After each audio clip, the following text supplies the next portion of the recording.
case that Donald Trump was 6 months ago here in New York City. I made the case that Trump was dangerously incompetent and incapable of world leadership. And the past few days, in the wake of the killing of the Iranian General Soleimani, I think Donald Trump has proven beyond that comment beyond dispute. The haphazard decision-making process that led up to it, the failure to consult with our allies or Congress, and the reckless disregard for the consequences that would surely follow was, in my view, dangerously incompetent. Folks, in wake of such an enormous escalation that has exploded geopolitics in the region and put the United States and Iran on a collision course, that what would we expect from an American president? Well, what have we heard from President Trump? We have not heard a sober-minded explanation to reassure the American people that this decision and its consequences were thought through. No level-headed words meant to dial down the tensions and to take us off the path of conflict. No press conference or consultation with our Congress. No, what we've heard so far from this president are tweets, threats, and tantrums. All we've heard from this administration are shifting explanations, evasive answers, repeated assertions of an imminent threat without the necessary evidence to support that conclusion. And since this is a president with a history of lying about virtually everything, who has destroyed his own credibility and that of the United States on the global stage, neither the American people nor our allies, and indeed no one around the world seems to be taking his word for it. If there was an imminent threat that required this extraordinary action, that we're owed an explanation and the facts to back it up. But these matters are of deadly import, and to me, they are unmistakably clear.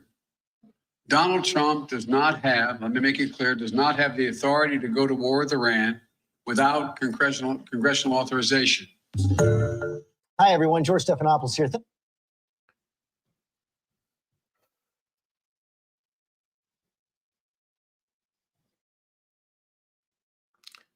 Well, doesn't seem to want to work. Well, there you go. Again. Come on. My camera won't release here. It's just one of the frustrations with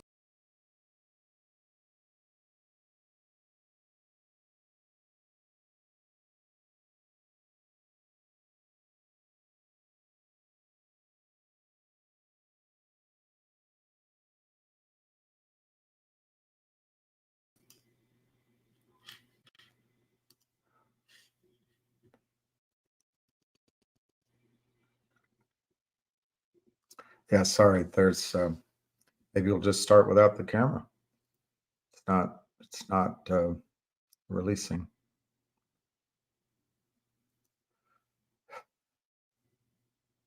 There we go. There we go. Wow. Pretty frustrating. I got to get a new setup. Got to get a cool change. When I went to Atlantic City, I was given this hat. I think Busy Brands is the creator of it. So there's only, it looks like 6 people. Hey, Mr.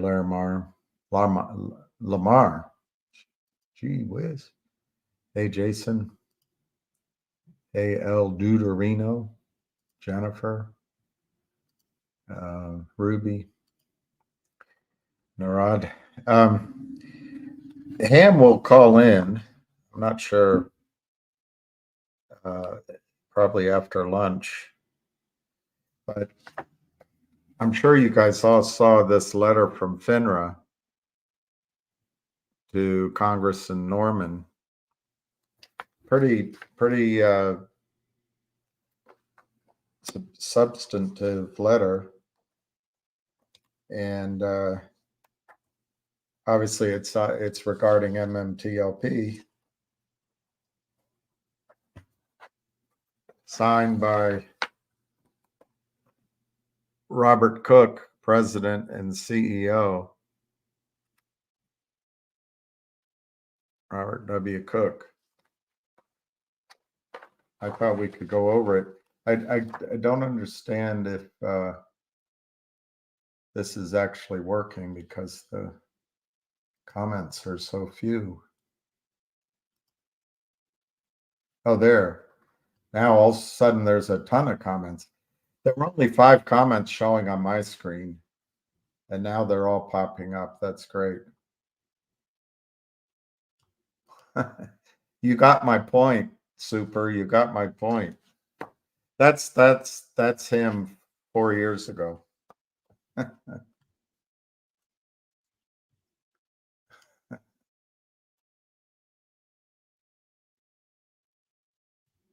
10 minutes till ice cream and nap time. I don't think you're talking about me, but it sounds good. All right.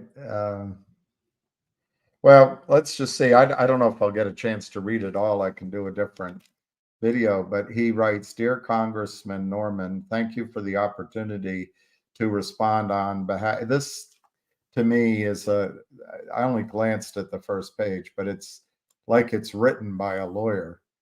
On behalf, in other words, they iterate how cooperative they've been. To your letter of December 22, addressed to me and Gary Gensler, concerning Metamaterials, Inc., corporate action to distribute NextBridge Hydrocarbons, Inc., common stock, and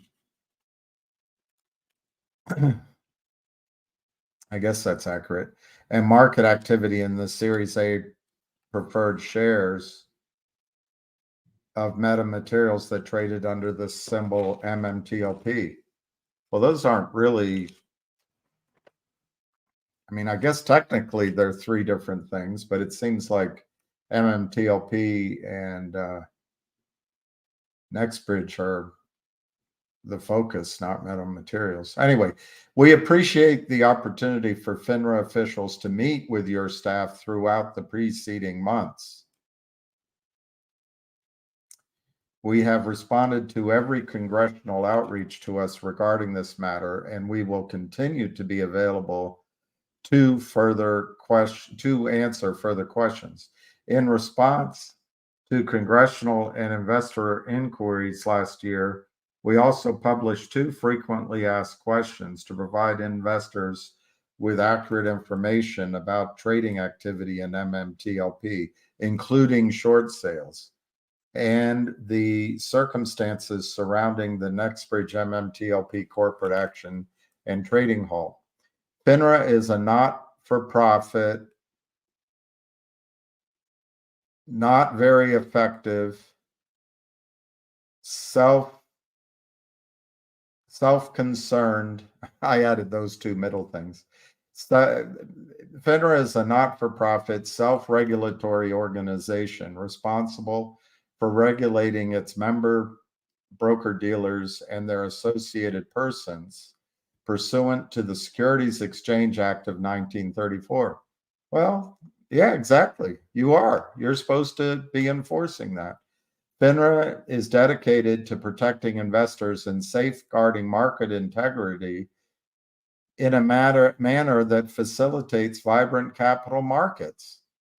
Jennifer, can you just call someone like Robert Cook up for bald-faced lying? Or is that a lie? Maybe that's not a lie. He says, FINRA is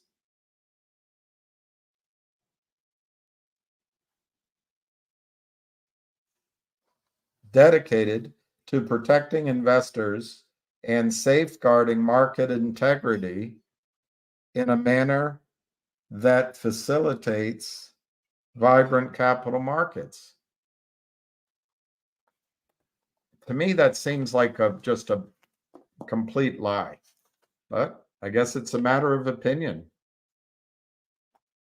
That's the problem. Maybe that's one man's vibrant markets or another man's slaughterhouse for every micro cap, small cap company that seeks capital from placement agents like the Lind Partners and Power Up Lending and Diagonal Lending in Virginia. Operating under the oversight of the SEC, we are charged with adopting rules consistent with the Exchange Act, examining our members for compliance with securities laws and rules applicable to the United States broker-dealers, and enforcing compliance where necessary. Jennifer, I'm talking to Jennifer because I trust her judgment. But Jennifer, I mean, is any part of that statement accurate? Or is it's that gray area where the reader expects fealty to the truth and the writer, hey, depends on what your definition of is. FINRA is regularly examined itself by the SECs, and our rules generally must first be filed as proposals with the SEC, published for public comment, and then approved by the SEC before becoming effective. There's a couple of footnotes I'll skip for now. FINRA is subject to oversight by Congress and recently testified before the House Financial Services Committee. And that footnote says December 12, 2023. Some investors continued to question FINRA's reasons for imposing the halt. Yes, we do. Among other questions, Robert, and we continue to observe inaccurate information circulating on some social media about trading in MMTLP and the trading halt.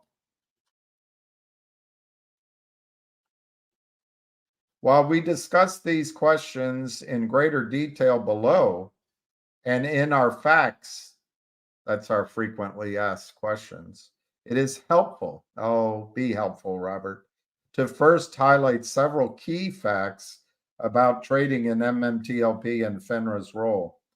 These are hashtags, they're not numbered. Hashtag FINRA decision to halt trading was due to. I had a economics professor that taught us that due to only applied to numbers like bills, or you owe someone money. This amount of $500 is due to Rebecca.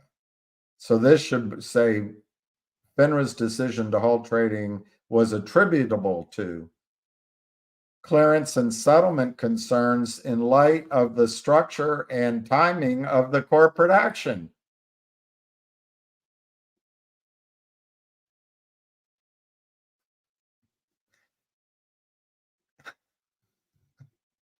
The SEC first took forever, and then FINRA approved it.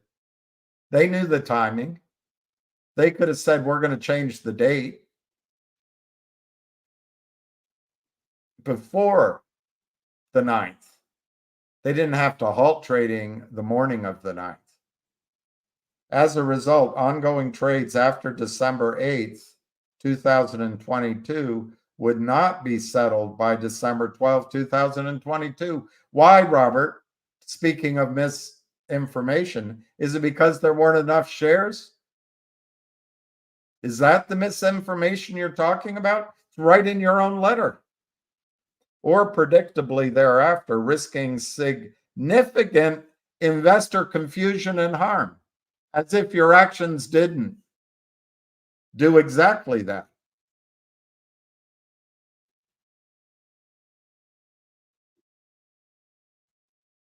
I think your actions, Robert Cook, I don't know if it says honorable or not, But your dishonorable actions, in my opinion, did cause significant investor confusion and harm.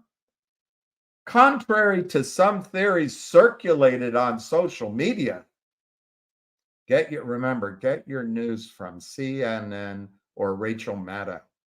Rachel Maddow, she's the paradigm of integrity. $35,000 a show, and she hews to the truth, whatever direction the truth may direct the conversation. FINRA, contrary to some theories, FINRA did not initiate the halt because there were problems with a share imbalance and counterfeit shares. Oh, really? Why did you? Let's find out what he thinks. Or because of short positions held by hedge funds. Maybe they're not held by the hedge fund. They're just in some warehouse sitting there as unsettled trades. Maybe they're at prime brokers from offshore in LLCs, unsettled.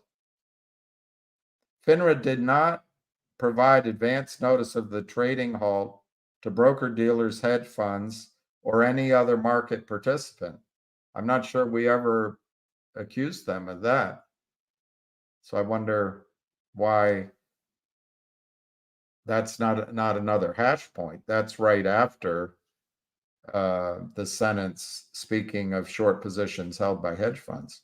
All right, new hash point. Investors have expressed confusion. Oh, the poor investors, they're so confused. Not with the clarity of a Robert W. Cook.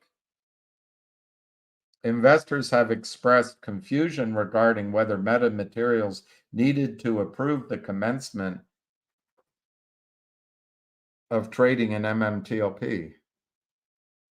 I think that's one thing we've never been confused on. Generally, an issuer's approval is not needed for a security to trade outside of a securities exchange, i.e. over the counter, the slaughterhouse for public companies who need money. Although an issuer may take steps to limit such trading.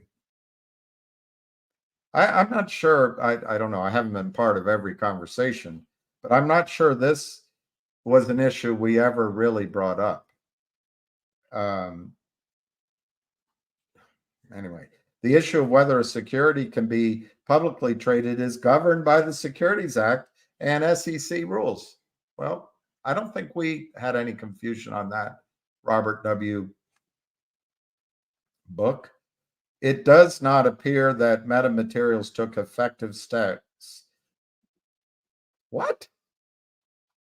It does not appear that Meta Materials took effective steps to restrict public trading in MMTLP. What?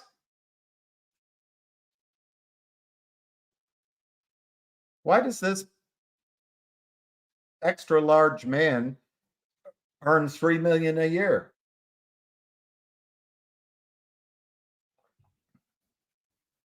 Assigning the MMTLP symbol upon request of a broker dealer was standard practice given the circumstances, really, without examining the documentation, which was all fraudulent.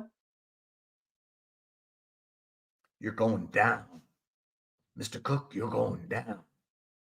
And appropriate to further market transparency. Oh, FINRA was transparent, about as transparent as your rear end. When a security trades OTC, FINRA broker dealers are required by FINRA rules to request a stock symbol, if one doesn't already exist, and report the trade. Then they must electronically report the price and size of the executed transaction, which FINRA disseminates to the public to provide transparency. We've got to protect the public. Constable C and I are here from the Ministry of Health. This cockroach cluster, are we to understand that it's made with chocolate and cockroaches?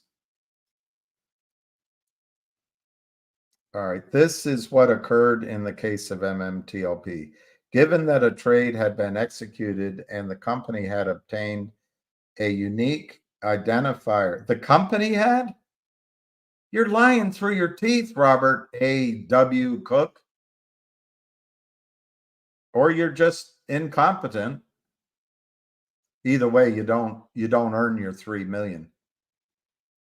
FINRA assigned the MMTLP symbol in October 2021. The MMTLP symbol was not assigned in connection with a Form 211 submission, contrary to some claims made on social media. Oh, terrible social media. That trading in MMTLP began based on a Form 21 submitted using fraudulent information.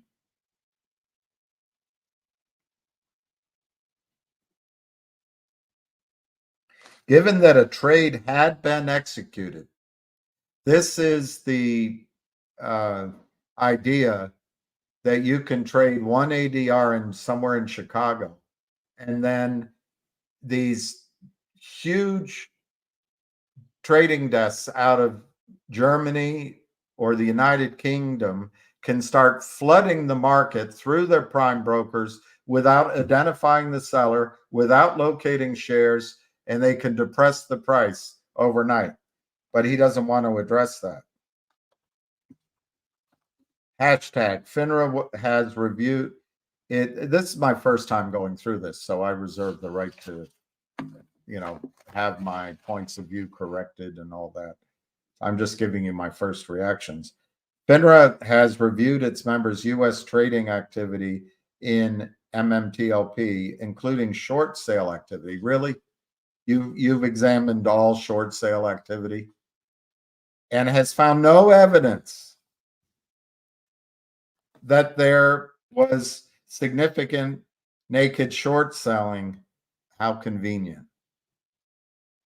Which some social media sources refer to as counterfeit shares.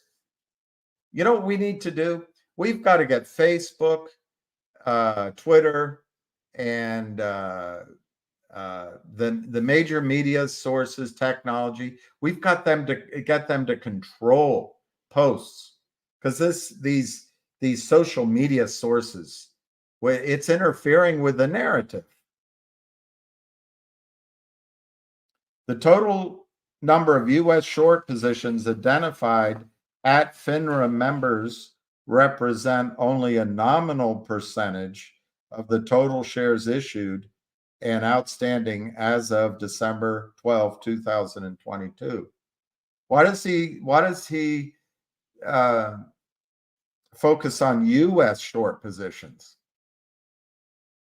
What is, it's a U.S. traded stock. Why is he specifically saying the total number of U.S. short positions? It's clear he's talking about MMTLP.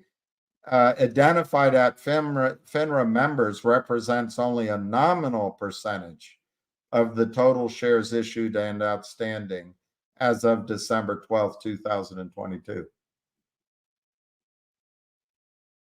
Is he implying there's large short positions offshore?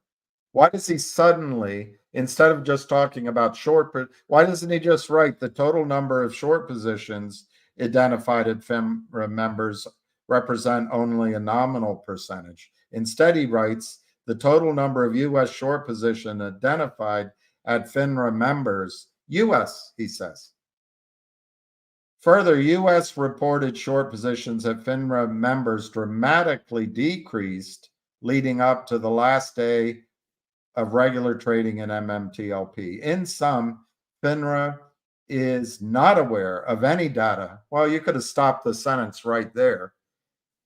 In sum, FINRA is not aware of any data that supports social media claims of significant naked short selling or counterfeit shares.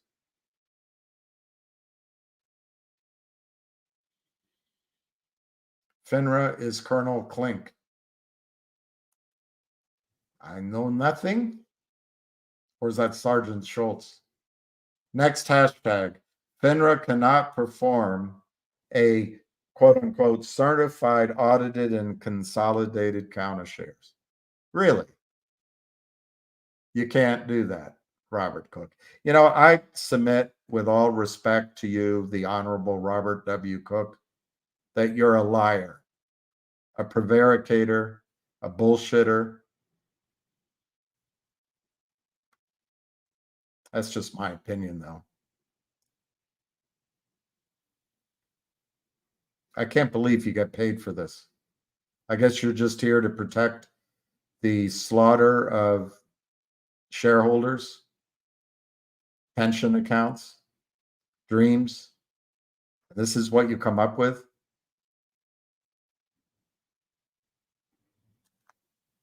What is it? 14 months later? No, I guess it's, what's it dated? January 31. Yeah, it's almost 14 months later. Almost. FINRA's regulatory authority does not extend to domestic or foreign non-member entities. So as long as the group counterfeiting shares is not a registered broker-dealer, you have no responsibility. That belies your statement at the beginning of your letter that FINRA is dedicated to protecting investors and safeguarding market integrity in a manner that facilitates vibrant capital markets. You know, if I were not such a polite man, Robert, I would tell you you're full of shit, but I can't do that.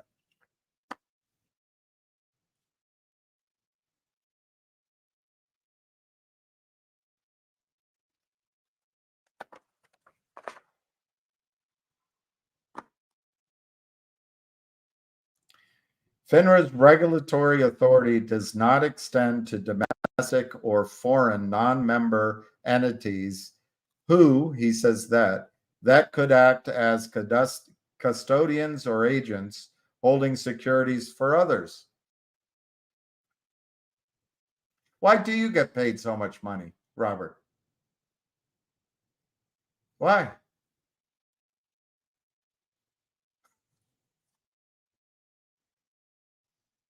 Including foreign registered broker-dealers. Further, the regulatory tools available to FINRA do not provide the data that would enable FINRA to perform a share count, e.g. the consolidated audited trail, electronic blue sheets, and FINRA's trade reporting facilities do not contain information about security positions as described in more detail below. Let me go back to this. What do you say here?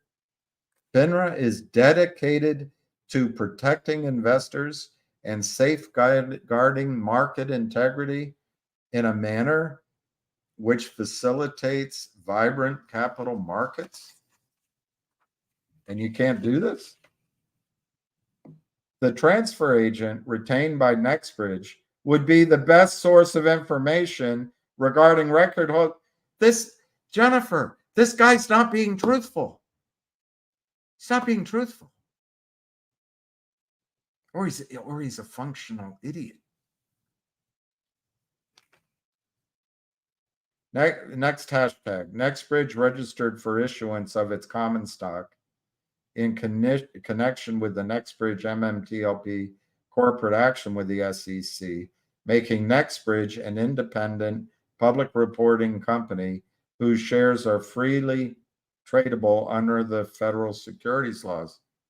I didn't know that. I mean, I guess we have to take him at his words. To my knowledge, NextBridge has not requested to be a freely trading company, but he's put NextBridge /MMTLP.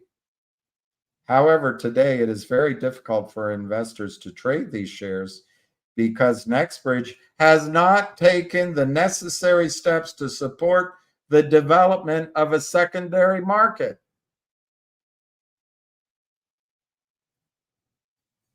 Unless NextBridge takes these steps, We will not be able to allow our member dealers to move massive counterfeit short positions from the retail investors' holding pages over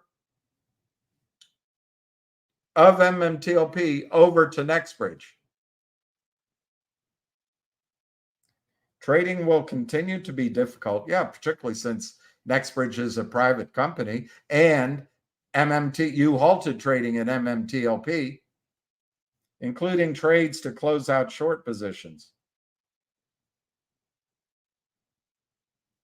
This guy's nothing if not audacious. Investors' use of social media to make investment decisions is an area of concern for FINRA and other regulators. So we don't want knowledge out there because we want to continue the strategy of having wealth advisors put retail clients' money into long-term assets so that we can hypothecate and rehypothecate those shares 10, 20, 30 times. And then we can lend those out collecting fees. And then we can allow people like Jeffrey Easton's clients or Seth Kramer's clients to sell stock down to oblivion. Because remember, Honorable Ralph Norman, FINRA is dedicated to protecting investors and safeguarding market integrity in a manner that facilitates vibrant capital markets. Particularly, they're concerned about social media, particularly because this information may be incomplete, misleading, or false, like much of your letter, Robert W. Cook. FINRA has observed a significant amount of social media activity regarding MMTLP. Well, I'll tell you one thing, Robert W. Cook. The people on these social media platforms have done more work than FINRA. You sit your plump ass down in your chair and cash your check, and you haven't spent any time on this. For example, social media mentions of MMTLP rose. Oh, we're tracking it. See, we can't find the stock certificates. We can't give you an audited count of shares, but we can spend taxpayers' money via fees, via SEC, and this is a private, not for profit. But we can spend all that collecting this data because we are an important self-regulatory organization.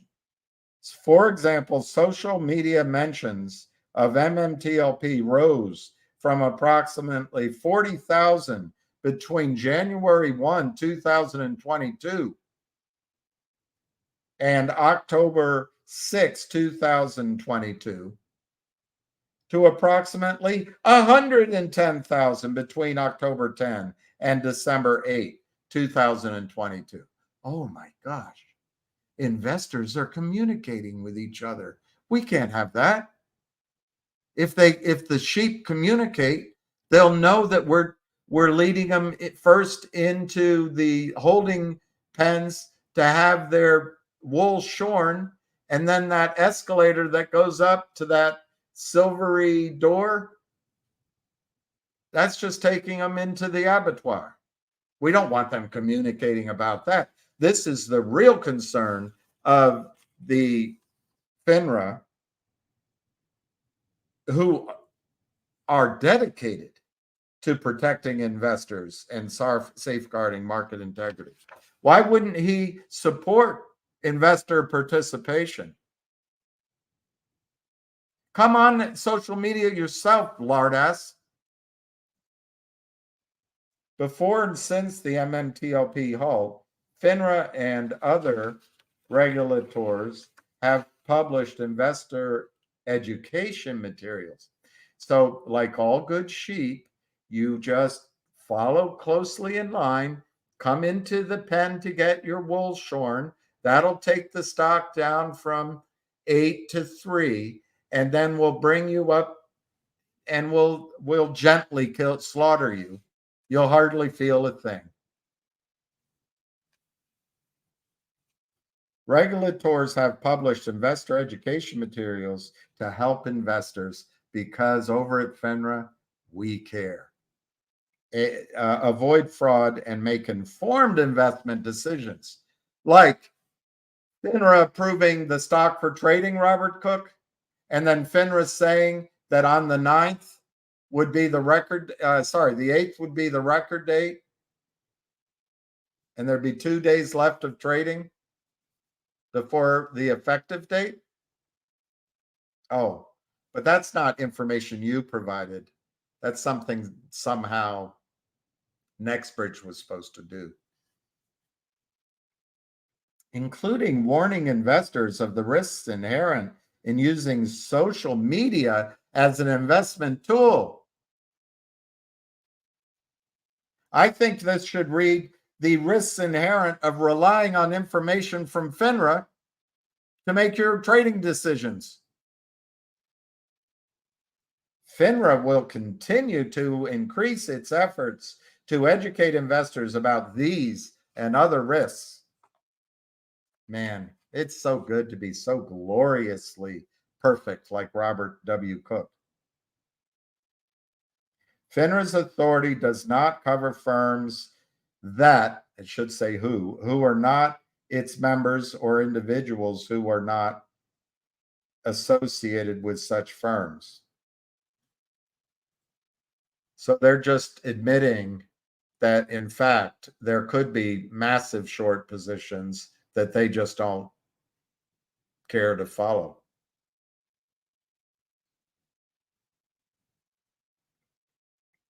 Federal or state authorities would typically have jurisdiction over situations where other individuals, including management or other insiders of an issuer, spread inaccurate information regarding securities on social media or otherwise. Wait a minute.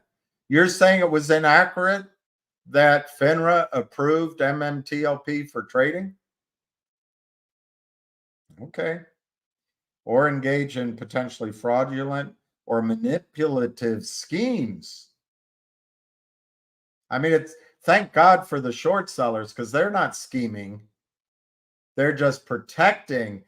In fact, naked short sellers are just helping FINRA do its job of protecting investors. FINRA refers any such misconduct it observes to federal and state authorities as appropriate.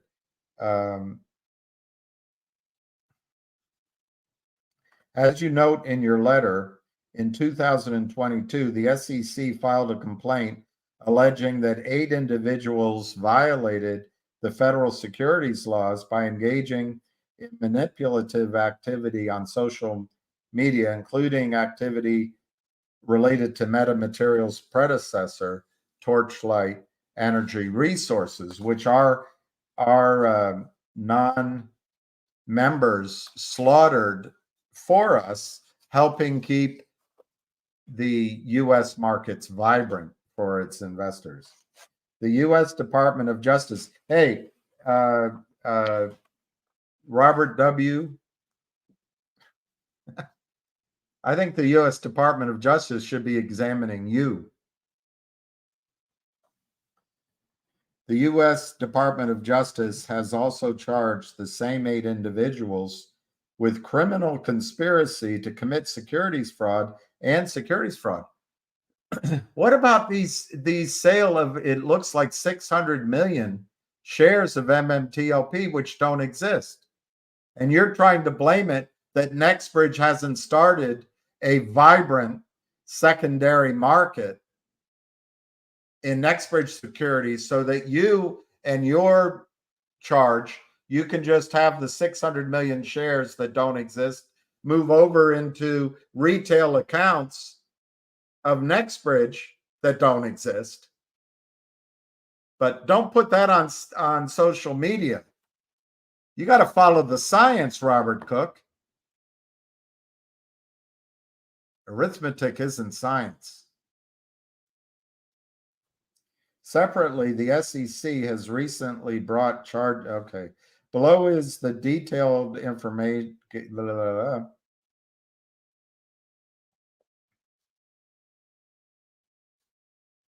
FINRA is not able to respond on behalf of other parties. I think I want to vomit. That's page 5. I don't really feel like reading this guy's drivel anymore. I'll try to do a video when we're not live, but I find that let's read the conclusion page. Let's just go to his conclusion. Conclusion. FINRA is committed to fulfilling our statutory mission as a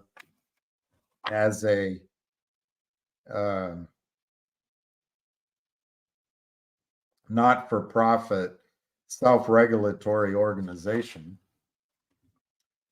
FINRA is committed to fulfilling our statutory mission of protecting investors and promoting market integrity in a manner that facilitates vibrant capital markets. Molly, hon, could you just use the same sentence I used in paragraph 3? Could you put that in the second paragraph before the close for me? Thank you, hon. We share your concerns regarding investors who have complained that they cannot trade their next. He's putting it off on NextBridge. The shares don't exist in NextBridge. He's complicit. In my judgment and in my view, Robert W. Cook is a crook.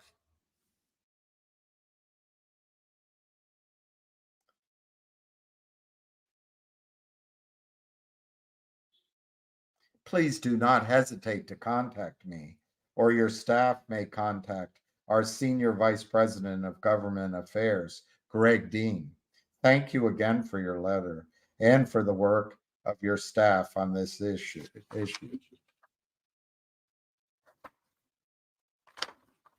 So, Jennifer, I'll just ask you, do you think people in Congress are going to read this the same way I do? Or is this gonna pass their smell test? Let me go get your comments. Let me see if Ham's ever coming on, because I'm sure you're bored with me.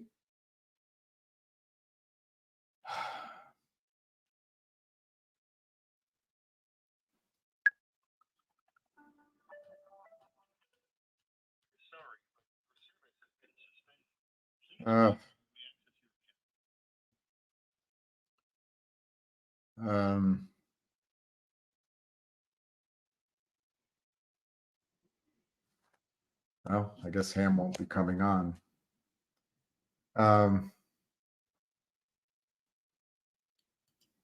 This may take years. Congress works slowly. Yeah, I guess that's what the criminals need is time to just move things out, hope investors die, and nothing gets done. Ronnie, thank you. We never bored with you, William. You're the best. Yeah, thank you. Or there's Jennifer. See, I trust Jennifer's opinion. I think all parties need to be investigated or attended. Maybe all parties should be attended. You got to fight for your right to investigate all parties.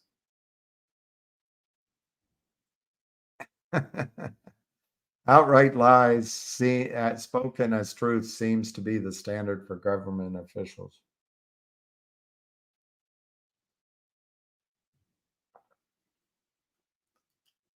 Tall trees in Georgia.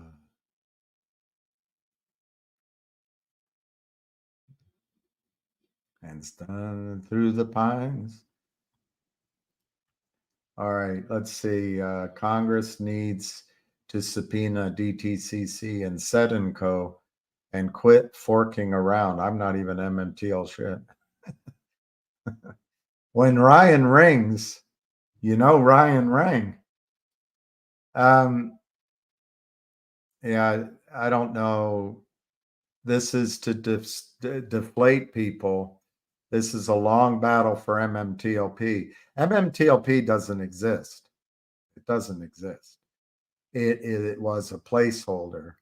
And you've got to understand that counterfeiting, selling stock that didn't exist, destroyed Torchlight a decade ago. Torchlight had Masterson, it had McCabe, it had John Berta, it had the acreage, but they destroyed it. Now, the thing is, a long battle. Dinosaurs, as not Gus Fliakos, he's the analyst at Oppenheimer. Oh, darn it. I always forget his name. As the analyst at Oppenheimer used to say, first there were the dinosaurs. Well, the dinosaurs, the oil's there. So just because the criminals destroyed the stock price of Torchlight did not mean that billions of barrels of oil weren't there. Their goal was to steal the market cap, make it impossible for investors to make money, and then they move on to the next. I just attended a conference. I watched Seth Kramer walk in. I didn't know at first it was he. He looked like a bad movie of John Gotti. Cigar, hair back. He's not a small guy, and he's got it looked like a $5,000 or $7,000 suit on. Smile of smug confidence. Couple of guys following him as if he was the lord of Wall Street. And then somebody came, hey, that's Seth. And by the time he was down the hall, going down the stairs. But this is how these people make their money. So what happened? I don't know, guessing.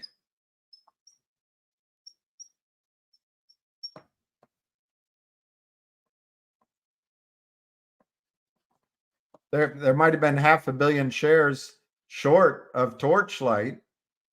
And then when John Berta reversed that into Meta Materials, or that's the other way around, essentially sold the shell of Torchlight to Meta Materials. So Meta Materials came in.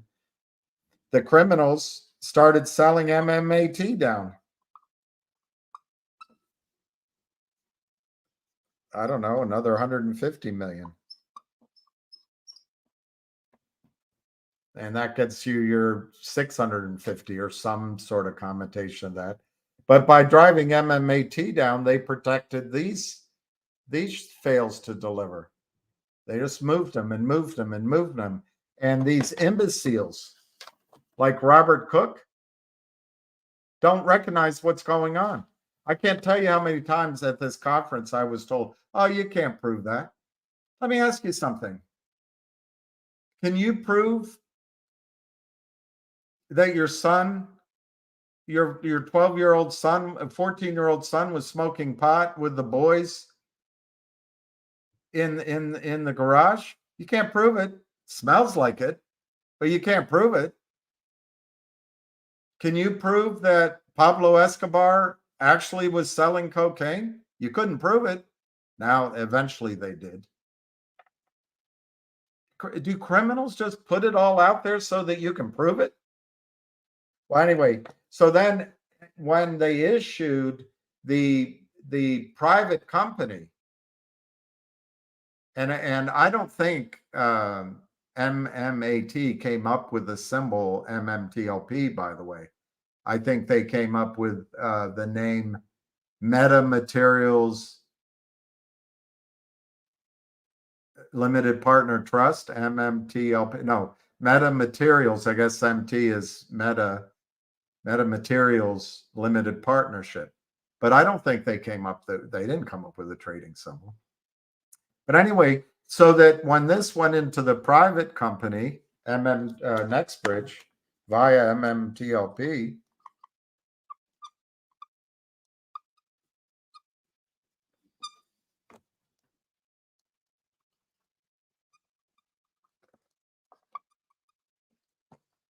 they just sold more. As people were buying the stock, they just sold more. And then they got their lackeys at FINRA to get them to stop trading. And now Robert Cook's solution is move whatever the number is, 750 million shares sold that don't exist. Move it from MMTLP. Well, it started here. Torchlight, they moved all that into the publicly traded MMAT because they took over the show. And then the criminals set this up. They moved as much as possible into that. And now what Robert Cook wants? Hey, just move the shorting position. By the way, he says in his letter, we only count the short positions of our members in the United States.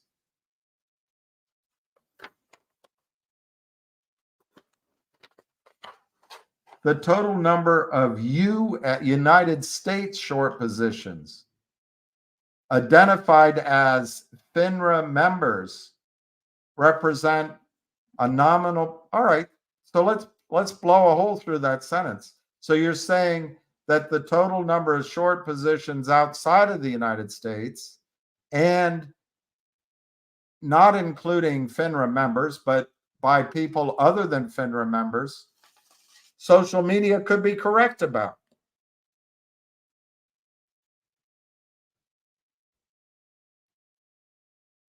What's NNDM?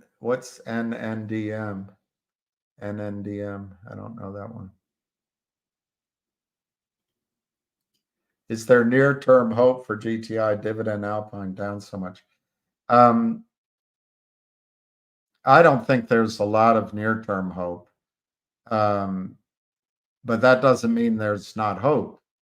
But Raka, I've been saying for quite some time that I think you need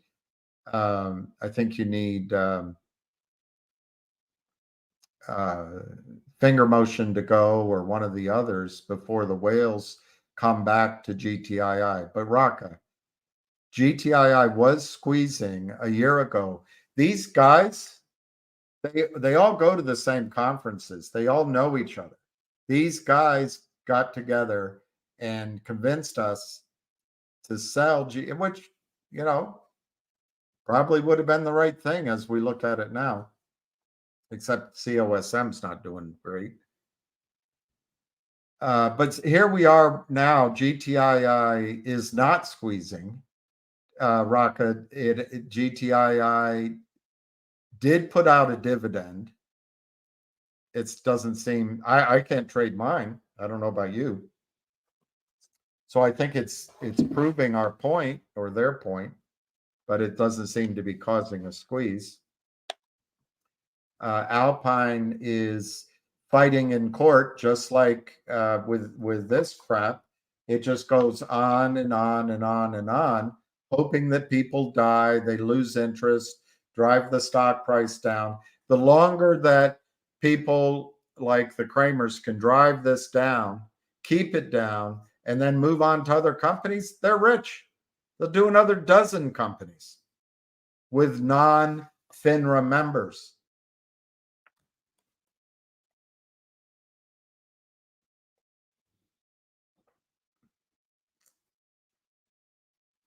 No, I'm not that optimistic for GTII in the short run, Raka.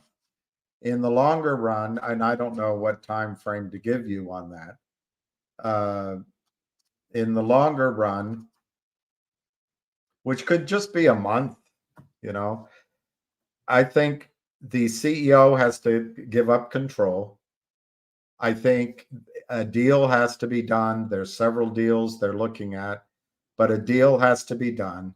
and then there has to be an aggressive participation by the whales. I don't see that happening as long as Reichman is in control.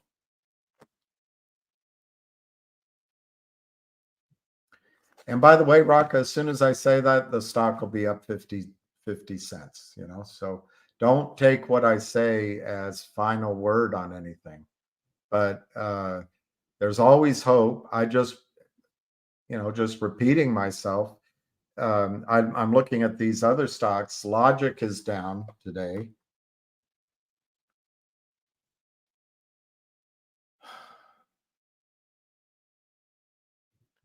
It's at it's under 3 cents, 0.029. What? That's going to be bought out, but I would have told you that was going to be done in November/December, and they just keep shorting it. So sometimes you get in a stock and you just have to.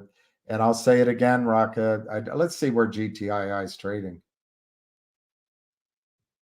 25 cents, 24.99. Rocca, you have a choice. Do I buy more? Do I sell some or all? Or do I just hold it? Obviously, your choice so far has been to hold it. And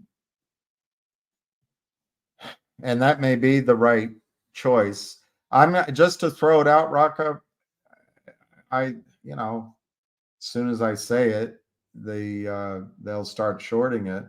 But you can buy all the logic you want at 3 cents right now. And I'm not saying get out of GTII forever. And the fact is, if Alpine were to be kicked out, if that naked short position were to be covered, but remember, it's not coming from FINRA, not from this jerk.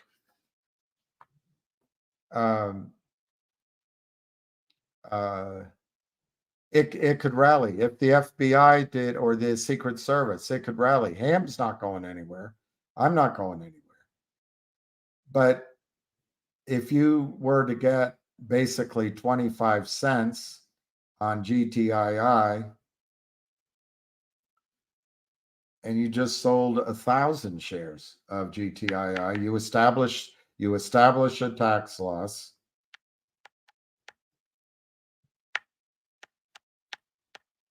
You get $250. You put that in logic at 3 cents. You get 8,333. Let's just I don't know if I should round that up or down, but maybe you have a little extra change in your account so you can get that up to 8,500 shares. If I'm right about logic, there's going to be announcement soon that the shell is purchased, and maybe that stock goes to 15 cents. Maybe logic goes to 15 cents. You have 8,500 shares times 15. That's 1,275. Let's assume GTII doesn't go down, but it doesn't go up either. If you divide that out, you could go back and buy 5,000 shares of GTII. Another way of looking at it is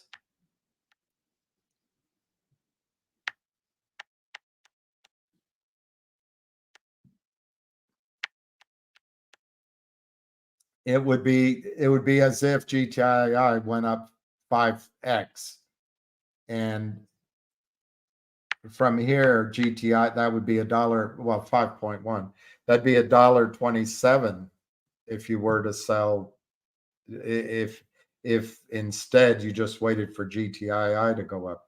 So I understand that you're down so much, but I really think you have to trade at least a little bit on the margin. And even now, there's an opportunity because the criminals have shorted everything. There's an opportunity with logic for a trade, I believe. I can't give you specific advice, obviously. financial advice. None of this is financial advice. Everything I say is my opinion. I think I believe, Raka, with HNRC, it's the same opportunity, although there's the risk with HNRC. Something isn't ringing true. The stock's at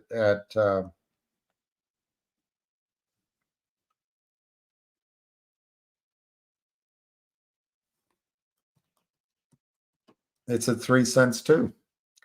But it has, by their last press release, it has a NAV of $2.32 a share. Now, it may be one of the Kramer brothers did a deal with the guy. I don't know. It's not in any filings. But they're going to do 2 dividends over the near term and the near months. And again, just the dividends are going to be more than if GTII were to go from 25 to 75 cents. So the idea, Raka, is to make money, not to make money in one name. And I disagree with people when they say, I can't sell, I'm down so much. You can take your tax losses.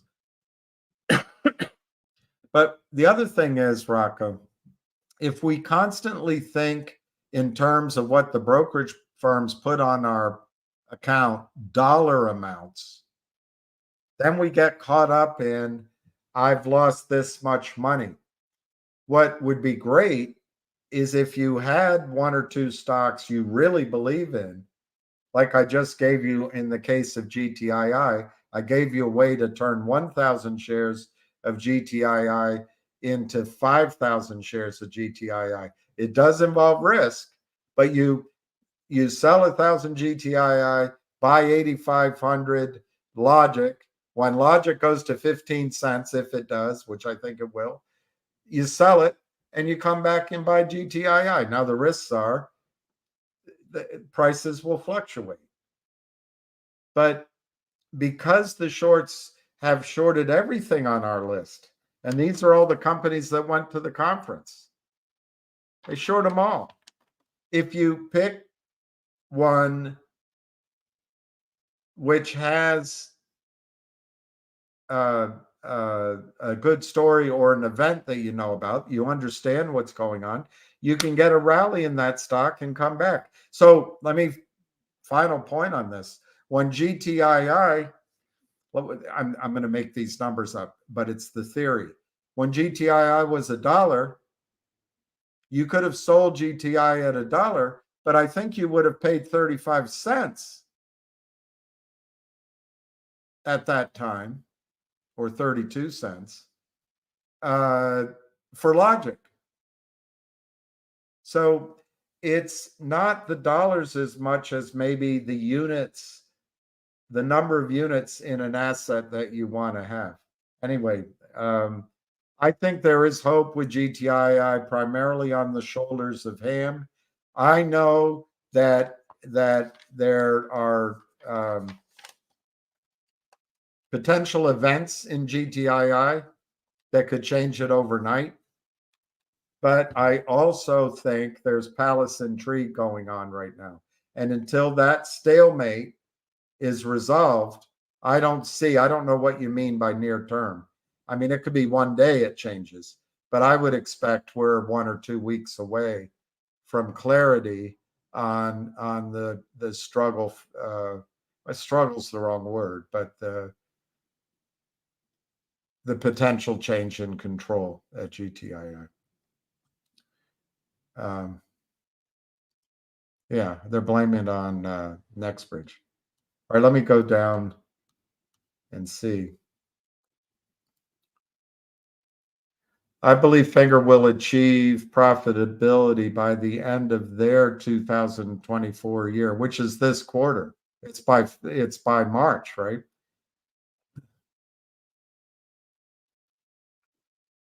So the question is, I believe FINRA will achieve profitability by the end of their 2024, which I think is December January, February. So you're saying by March 1. Or you're saying by the end of this month, but with their focus on profitability versus trapping the shorts. Oh, that's your question. I see your question. Yeah, I think it'll be about profitability. I don't think that Martin Shen, who is I don't think you could have a better CEO. He's truly committed to making this work. I think he's quietly confident because he knows what he has, and I think he's as honest as they come, and I think he recognizes, instead of pretending it away, he recognizes the issues with the shorts. I mean, when we were at dinner, I'll keep it vague, but someone asked, and asked and answered, as they say, but is there any honest placement agent or any honest broker dealer on Wall Street for small companies? Well, just the asking of that question is the recognition of the problem. But SR 7531, at that table, we also discussed, and I listened, that profitability makes the shorts go away. Why? Because if your company's profitable, they know you don't need to come back to the pimp. And secondly, it gives you it gives you value, so you could be bought out. But it also gives you optionality, like being able to buy back shares. And so the shorts go away. But yeah, Finger's mission is not to trap the shorts. Finger's mission is to be profitable and have those profits grow. And it's not, now he's not going to do anything to help the shorts either. He's not going to do a thing to help the shorts. Oh, you mean by 2025? Well, that's by next March, right? He explained that in the video. Their calendar year ends March 1.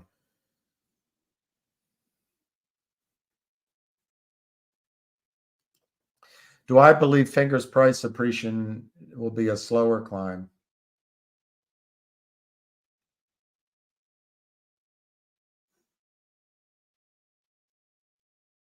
It feels that way.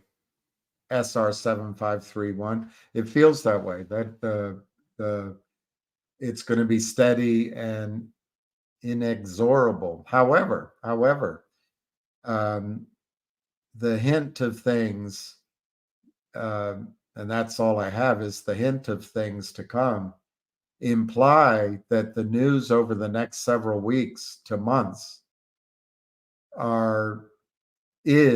the news is of significant import, that it could dramatically change the mood on Finger, and more importantly, get Jeff Easton's clients out of the way. Now,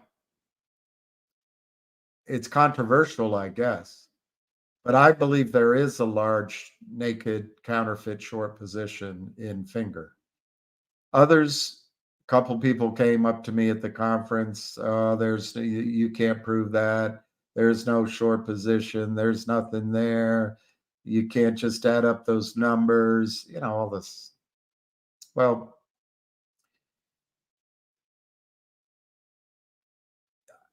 it is true. You can't prove it. It's true. Can't prove it. But you can't prove that it's not there either. To simply say to someone, to sit down with your girlfriend after you get back from London, and you find out that she slept with her boss, but It didn't mean anything. And you ask her, "Oh, you're crazy. Who told you that?"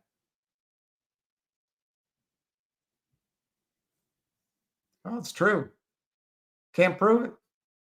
Can't prove it." Think in life how many things you can actually prove. Do you know we have the basis of all science is the Big Bang Theory.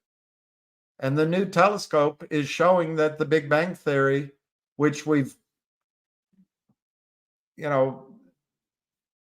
based everything on, they're finding galaxies back in time that exist, fully born. I'm not clear whether they exist before the moment of the Big Bang, but they exist close enough to the Big Bang that the whole concept of coming out and having it grow and, God hitting a point of light to create everything. If you follow it from the religious side, it's showing that we don't have the right idea. I don't personally think that interferes with my belief in God, but it just shows that we don't know. We can't prove it. We can't prove it.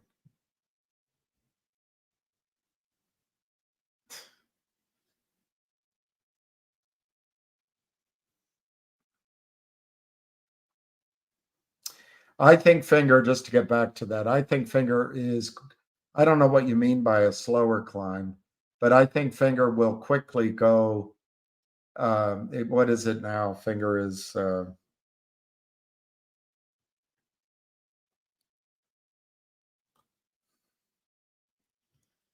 230.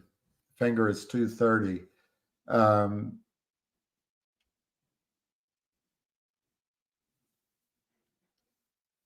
What I think's happening with FINGR, one is China, two is the criminals are shorting it, and then all of us were kind of losing our, that animal spirits that gets things going. But I don't think now's the time to be worried about FINGR. I think, you have a benchmark report that says the stock is worth $5. That was written a few months ago. If you listen to my interview with him, some of their revenue doesn't track every day, every week, every month. So there's some ups and downs of it, but it's still there, or still will come.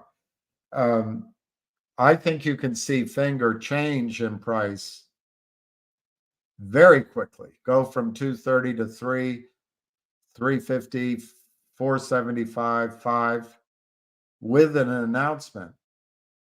But I do think that the shorts have it under control. The shorts that don't exist and you can't prove it, and social media just misleads people, and you should just invest in an ETF. They have training at FINRA. Just invest, go to your broker and buy an index fund. They invest in 7 stocks. The Fed backs those 7 stocks. It'll go up forever. It's always gone up before. And stay away from misleading information on social media if you want to listen to this quack.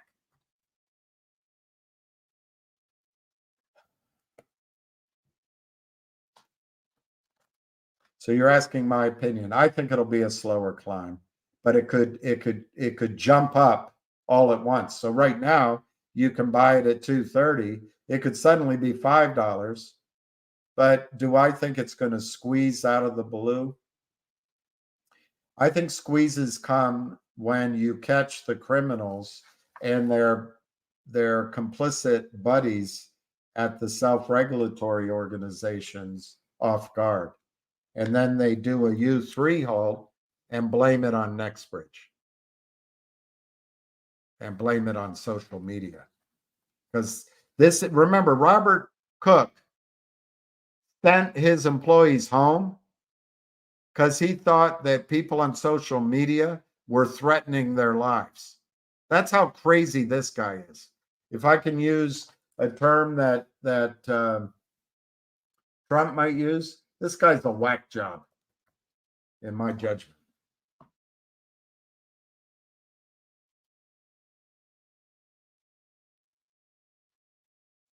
Oh, it's just cut and paste. All right, just cut and paste.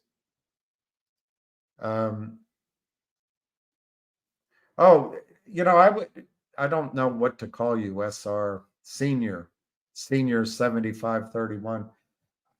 What was amazing at meeting with Martin, you have a CEO that just engenders confidence.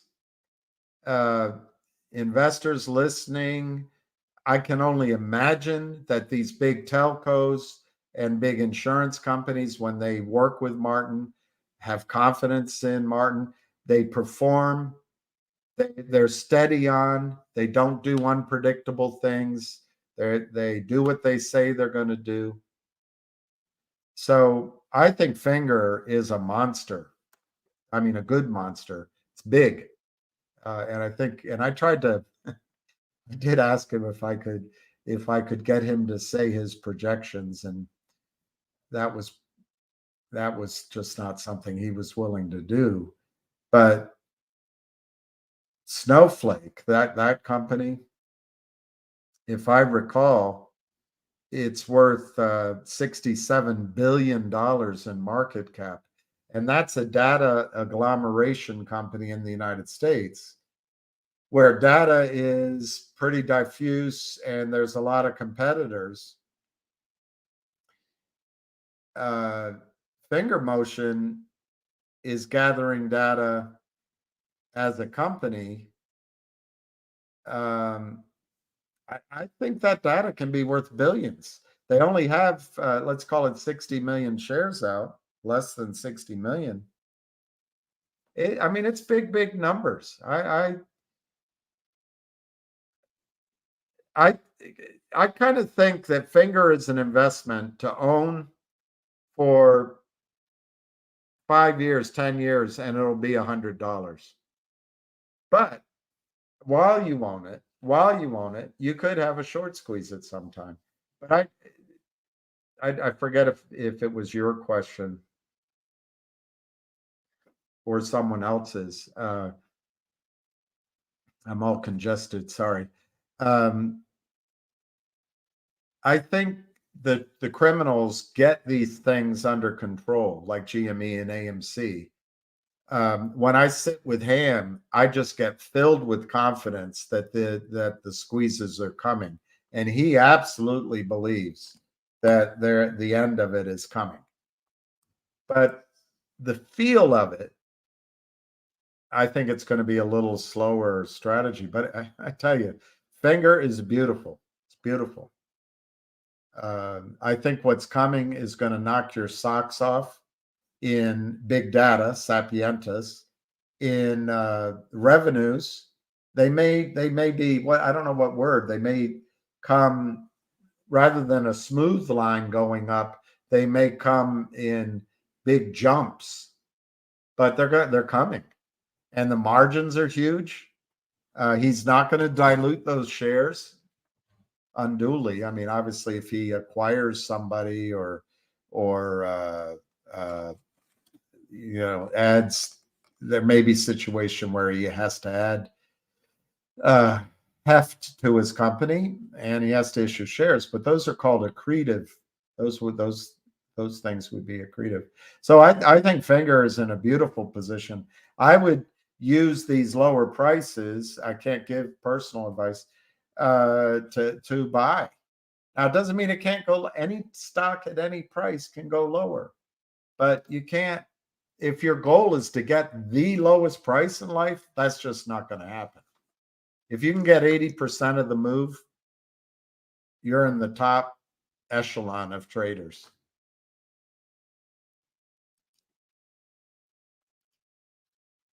Have I looked at LQR? No, but it sounds familiar, LQR. did you ask me about it before?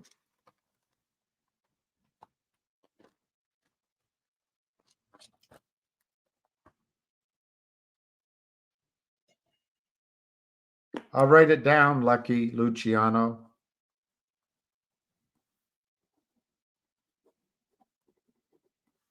And I'll try to look into it.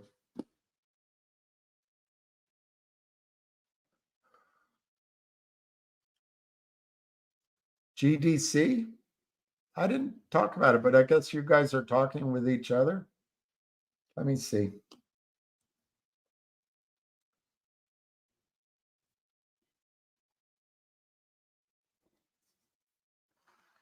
Yeah, GDC is 188.5. I think GDC is going to have its time in the sun, but I think ZJYL is where the action is going to happen first. And ZJYL is down. Can't read it. 36.24, 31,000 shares. But I think once ZJYL goes, if it does, that money will come back and invigorate GDC. Hey, Lion, it's going all right. Jumped in. That's great. I think Cam is right. Don't get me wrong. I think Cam is right. But someone was asking my opinion. And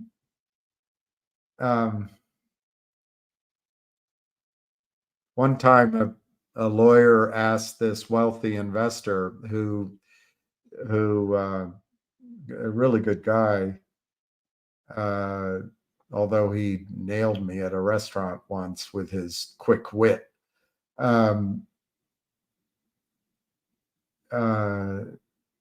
My lawyer, she asked him, how do you know when to invest in a stock? And he said, well, it just feels right. I don't know. It's a good question. It just feels right. So they were asking my opinion, and it's just how it feels right now, which is probably the wrong way to invest. But if I were investing in FINRA for a short squeeze, it could come at any time.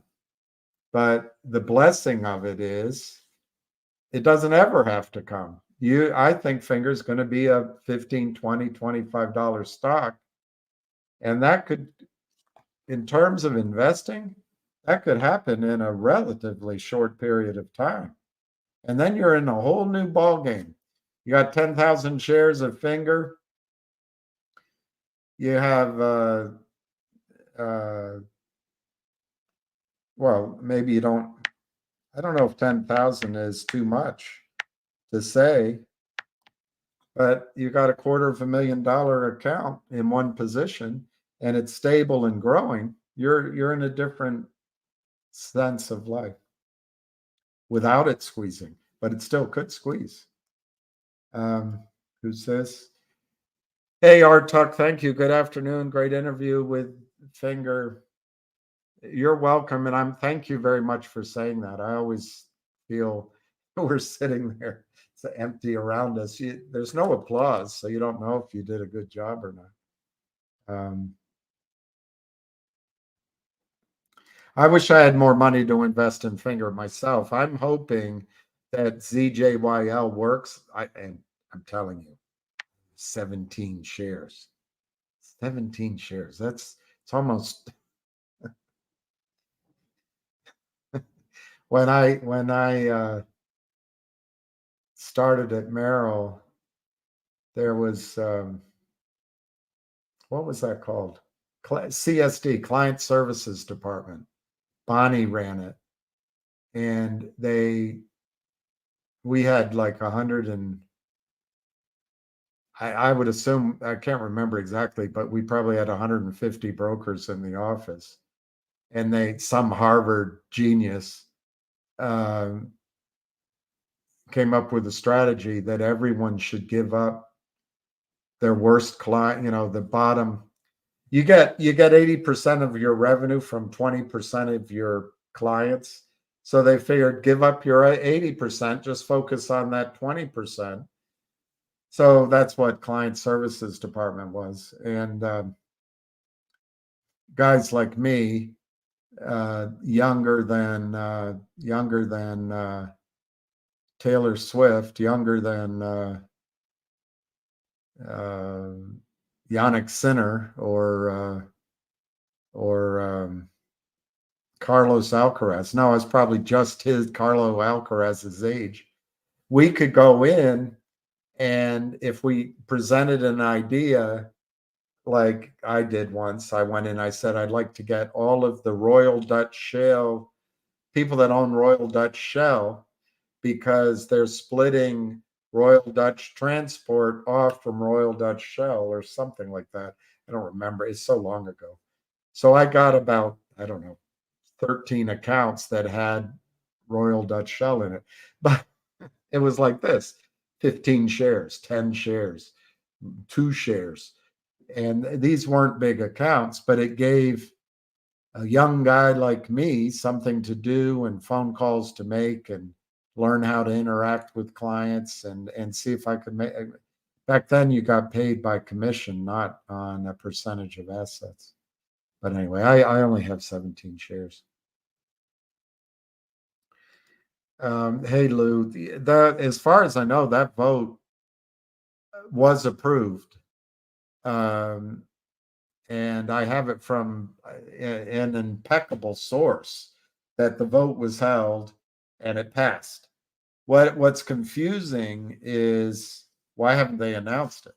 You know, so that's one open issue. Why isn't it announced yet? Or when we went on, I didn't see it. Maybe it's happened now.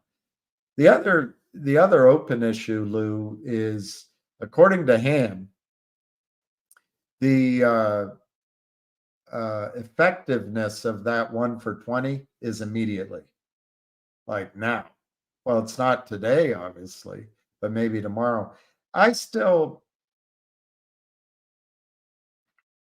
believe that the company has to announce it and give a record and effective date 10 days from when they give notice to shareholders. So that's by way of saying, Lou, that if they were to announce it tomorrow, in my opinion, which I think I could be wrong, because Ham points out that other companies like Vocal announced a stock split and started trading the next day with that stock split. So I'm fully willing to be, I hope I'm wrong.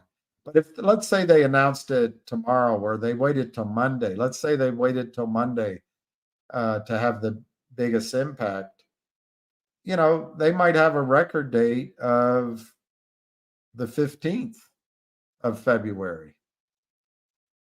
And I just don't know the answer. I understand where Ham says, nah, they're doing it right away. But all I can say, Lewis, we have to wait for the announcement and see what it says. I don't know why they haven't announced it yet. I don't know. But it did pass. It did pass. Ah, Daniel, Chinese New Year, February 10 to February 15. What is it? The year of the what? Horse, dog?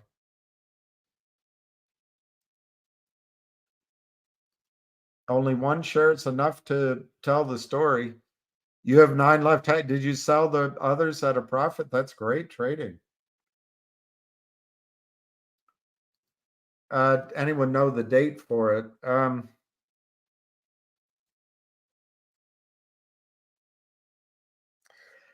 As far as I know, the vote has happened.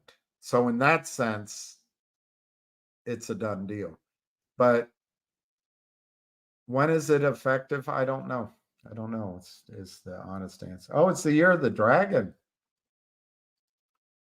Is that good luck for China? The year of the dragon sounds like good luck. They could announce it after the close. Yeah. Let me see. I've missed some of you. I like Costco, Jeff, but I don't like it because I've studied it. I don't do it now, but I used to be a customer of Costco. And I love love their model. Um, but look, I've told you, Jeff, I think the stock market's going a lot higher. There's so much liquidity out there. We're going to war. We're gonna bomb, bomb, bomb, bomb, bomb, bomb Iran, and we're gonna be so happy with ourselves. It's horrifying as far as I can tell. But we'll be at war. Victoria Nuland will get to spread her power around the world.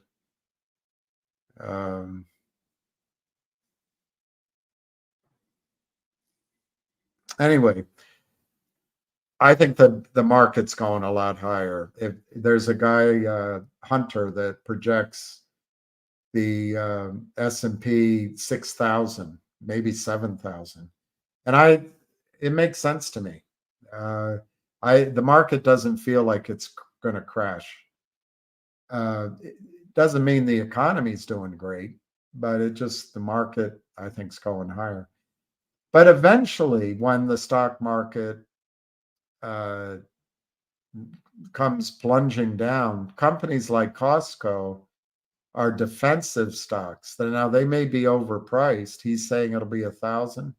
I don't know. I didn't study the ratios, but even in a depression, people go to buy food. They go to buy books on sale. They go to buy tools that are off price, or they go buy a new TV that came in a container.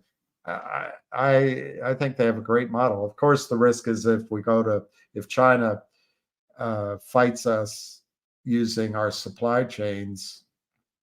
But hey, Jeff, without getting too political, everyone wanted this administration, and he blamed everything on Trump going to war. As far as I can tell, it's this administration that is provoking relationships around the world. And it was this administration that decided to commit financial suicide, in my opinion, by sanctioning Russia, Iran, and other countries. You know that we're actually going to, if it passes, we're going to seize Russian assets in our government debt and other. We're going to sell it, and then we're going to use that money to fund Ukraine. That's this president. It's not the mean tweeter. That's this guy over there. What's that going to do to the rest of the world? Are the rest of the world, if you're the strong man in Uganda, or the new ruler of Nepal, or you've just recently been elected in India, are you going to put your reserves with the United States anymore? No, and they're setting up an alternative system to SWIFT, and better than IBAN. And China's leading that. Russia will be part of it. And anyway, that got me off the topic of Costco. The other reason I like Costco is Warren Buffett's right-hand man, Charlie Munger. He only owned two stocks, Berkshire Hathaway and Costco.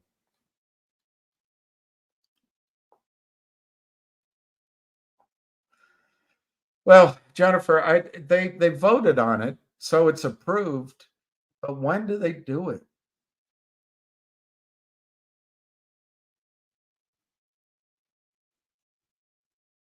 I'm hesitating because I'm wondering if you had a majority action of the board and the majority of shareholders, if you could just declare it effective immediately.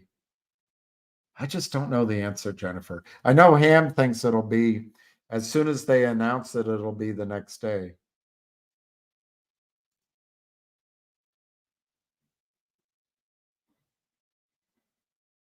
I don't know why, Ramon, they haven't announced it. They're inscrutable, these decisions.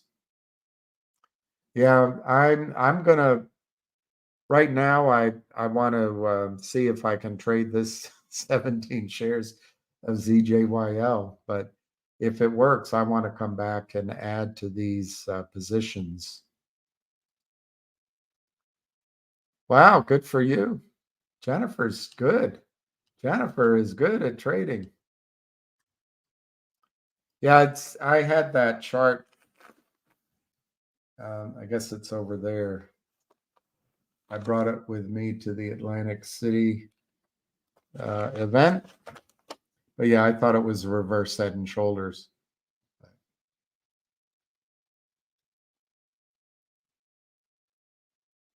It's still cup and handle. That's interesting, though, Lee. That's interesting. When GTII goes, you're going to go, if it goes, you're going to call up and say, why is it happening? And no one's going to know. What? Let me see. Vocal.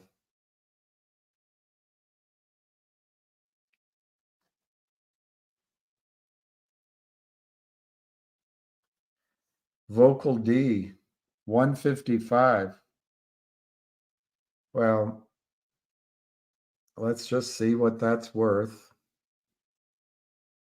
He chose survival. Just remember that. I just think he has a longer period on death row, that's all. Or he just made the plank longer so it doesn't take as long to fall into the ocean. 0.0031. I don't even know what CCTG is, or do I?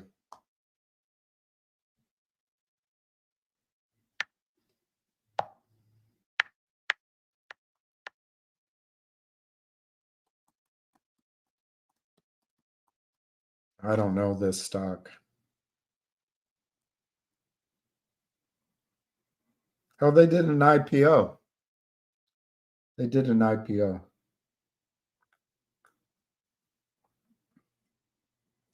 Hong Kong IPO. So you're just putting that up to make people nervous about the Hong Kong ZJYL? Maybe. A Hong Kong-based company designs interconnect products, including connectors, cables, and wire harnesses, announced closing of an IPO at $4 US. This was January 22nd.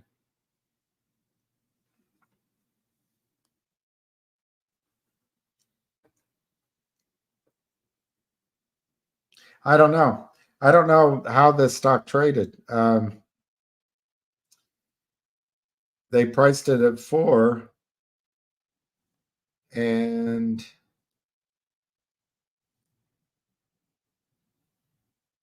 it looks like it went on a tear. But, you know, that was something to clearly sell out of. You know, it's an IPO. What happens with IPOs, or they used to anyway, the underwriters have to maintain an orderly market. I don't know if they still have to do this, what they used to have to do.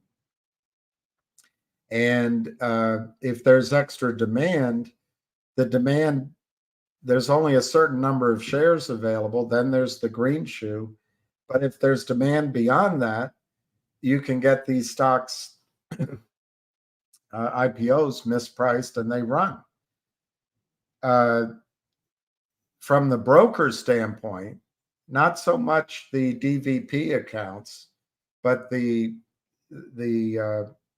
other brokers, if they want to get paid, they've got to convince their client not to sell for a couple days, you know.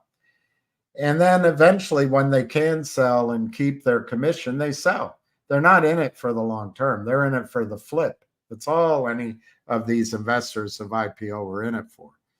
And so it's normal. I think it's normal that you would see such a collapse. I don't know anything about the company at all, but if you attended the road shows, this is a good time to buy if it's a good company, but I have no idea about the company. Hey, Julian. Let me go back down.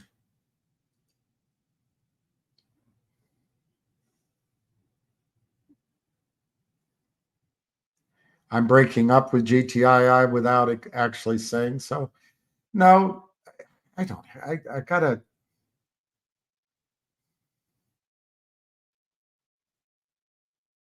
If Reichman retires, I'll be very positive on GTII.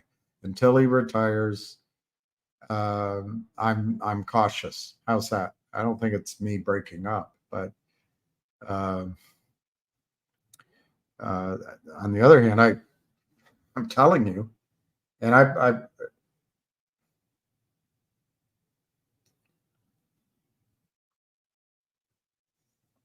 Coolbird, GTII, according to Ham, has 440 million shares short.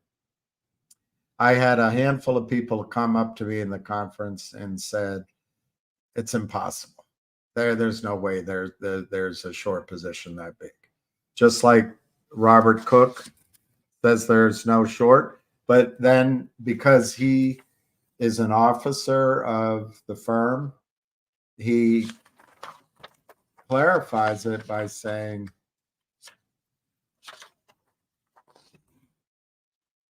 the total number of U.S. short positions identified at FINRA.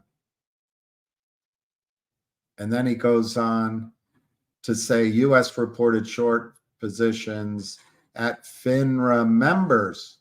So he's leaving out the entirety of the criminals. The criminals are not FINRA members. And they're probably not in the United States. So these people come up, Coolbird, and say that Ham's wrong and it's impossible. There could be 400 million shares short, and you can't just add the days up. Yeah, it's all the same stuff. They say you can't prove it. Well, so Coolbird, you have a decision. Do you believe there's a large short position that has to be covered? I think there is one in GTII. Now, I can't prove it. You just go on the evidence you see to the trading. You can't quite prove it. The other thing is there's more shares outstanding at GTII now than were when we first got involved. And a lot of those shares are becoming free to trade. I don't think that'll change a squeeze in GTII, but it's just a fact.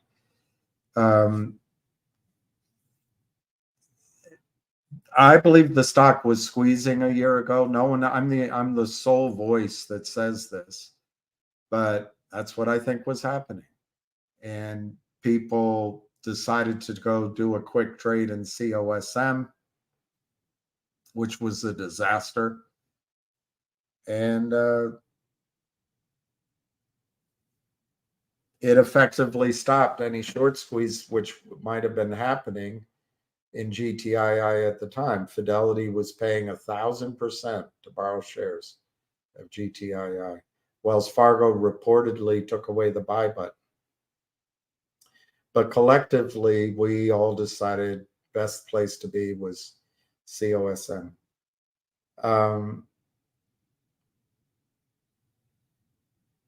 Now, a year later, Coolbird, that warrant as a dividend is not having any squeeze effect at all.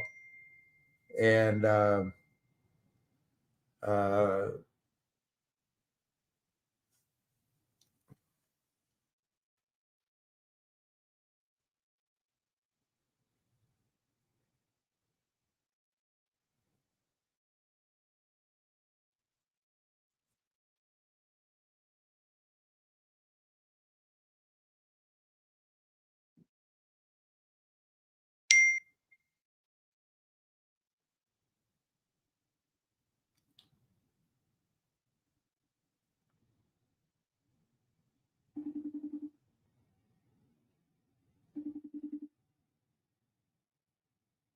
Your call has been forwarded to voicemail.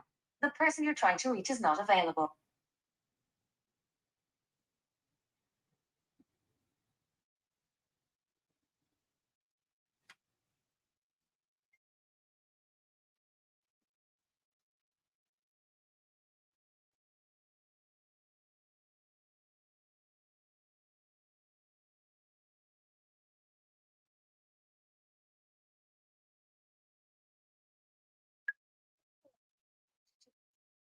The person you're trying to reach is not available.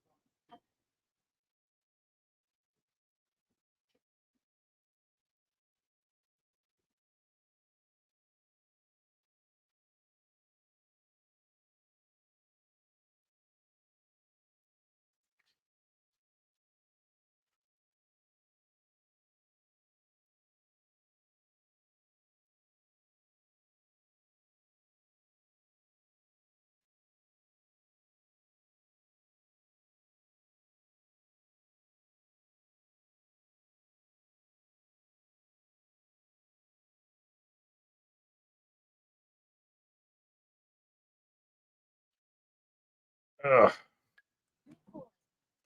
Well, I'm trying to get Ham on the phone. I'm not able to. Uh,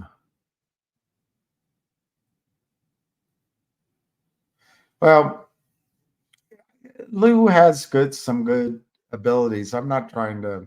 I get sometimes I get upset because I think there was a squeeze going on, but I do believe that's my opinion. Some people say no, so you got to make your own judgment. But I think there's a huge naked short position in GTII. There's no burn rate to speak of. And there's Alpine, there's the FBI, there's other investigations, Secret Service, and you could get a buy-in that just feeds on itself in GTII. And I spent time with him, and he just now, and he absolutely is convinced that the end is near for the short sellers in both stocks.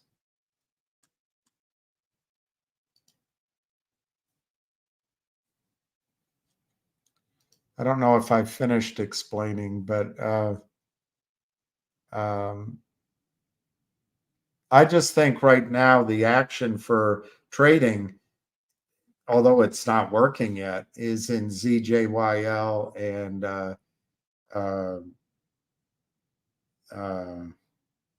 oh, I know what I could do.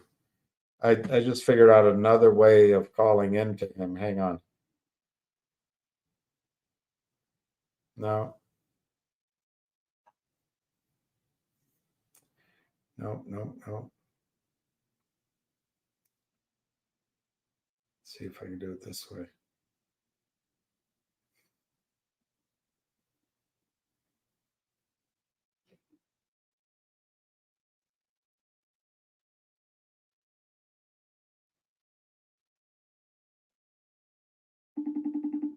That doesn't work.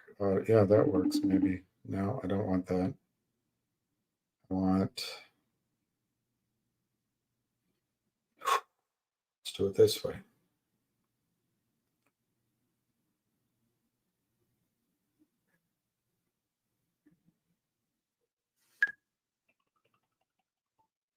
It's not working.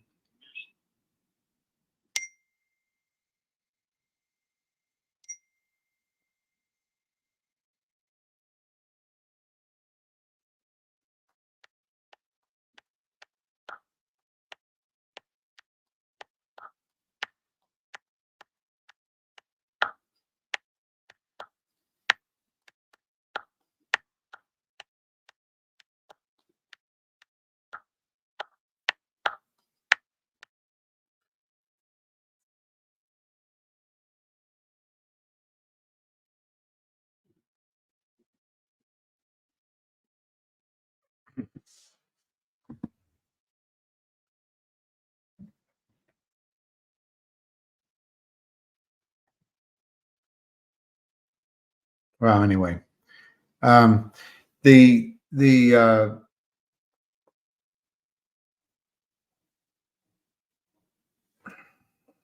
I don't know, Cool Bird.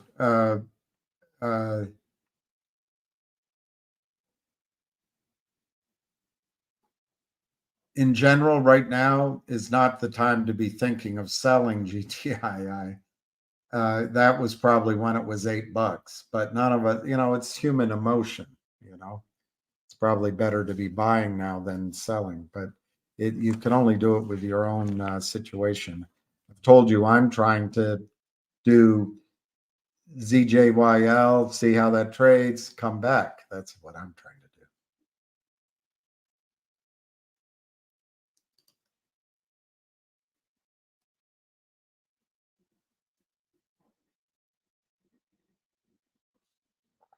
Lion, I don't know if you're being sarcastic or not, and I'm not saying you are, but I don't think GTII will do a COSM. Um,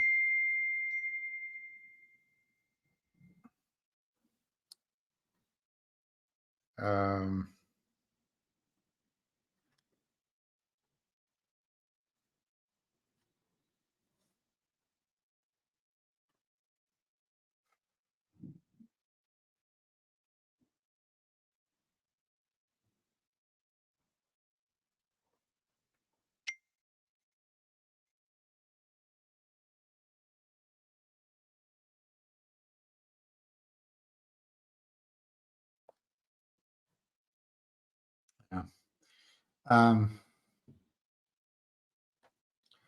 Thanks, Kudagai. I'm not telling you not to be optimistic.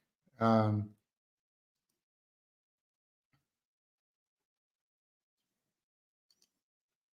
know you're down, and it does suck. It sucks.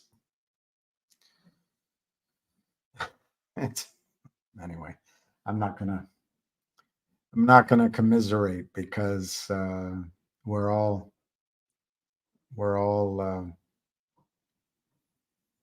Oh, you were being sarcastic. All right. Yeah. So you think GTII could pull a COSM? I don't think so unless they do it with the Kramers, and that's not happening.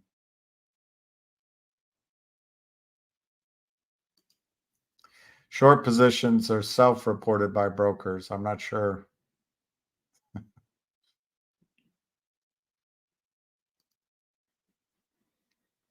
It's frozen. All right. Handle is too long to the downside for GTI. I don't know.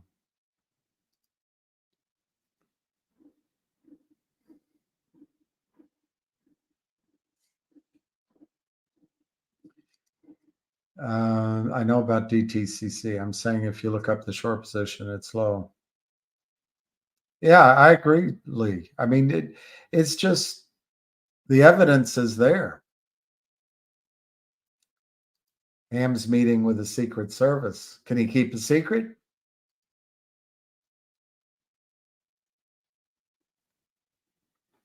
Well, that's a good point. It's better to have a long-term capital gain than a short. I agree with this too. It was actually the NSCC, but it's the same difference. They put in writing that Alpine has a large concentrated short position, GTI. Absolutely.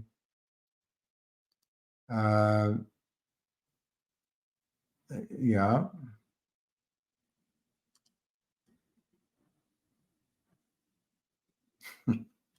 Now I don't know if you're being sarcastic or not.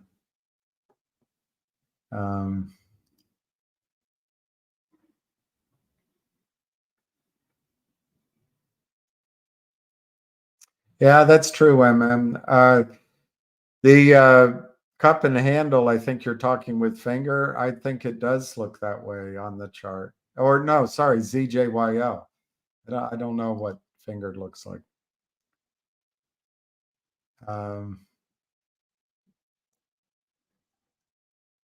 There's no legit short on.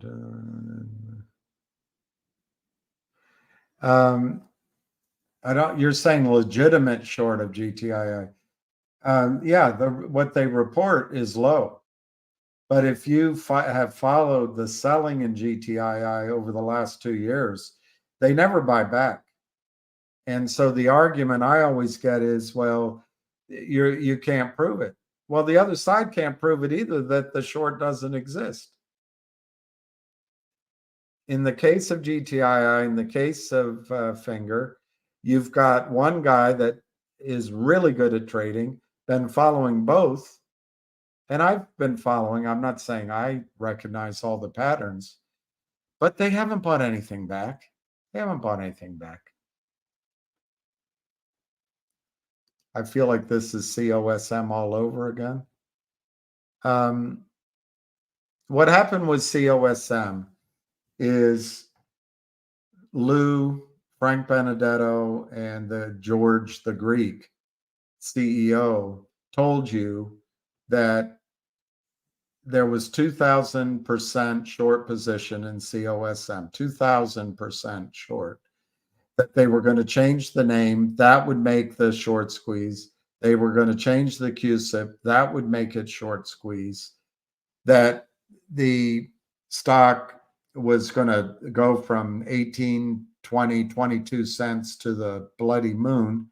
They weren't going to do reverse stock position. Lou was talking to the CEO. He couldn't get the CEO on at GTII.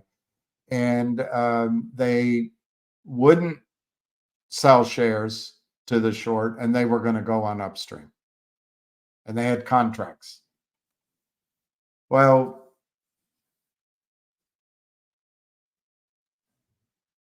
the stock, if you adjust it for the split, they actually did do a split. Of course, the name change and the QSIP change does nothing for a squeeze, but that's not what they presented. And then it was corrected after everyone bought in that the short position was nowhere near 2,000%. It was really low. And then as the stock went from 20 cents to 83 cents, George the Greek did a deal with the shorts at, I think, 33 cents, chopped it in half, and the stock was down ever since. They did a reverse split. They didn't go on upstream. They took $35 million out of the market, and he got his contracts. I'm sure he traded overseas. And GTII isn't COSM. It isn't. But it's not to say things couldn't change. I suppose you're right. If ZJYL didn't announce the split, that raises eyebrows.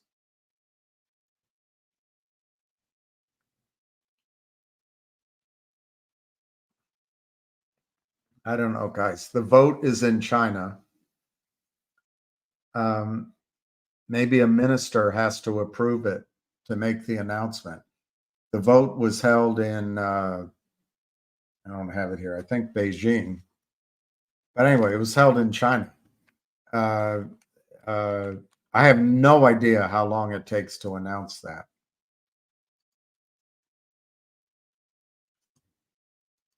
Look, GTII, all right, Lion has a stream at 8 p.m. today.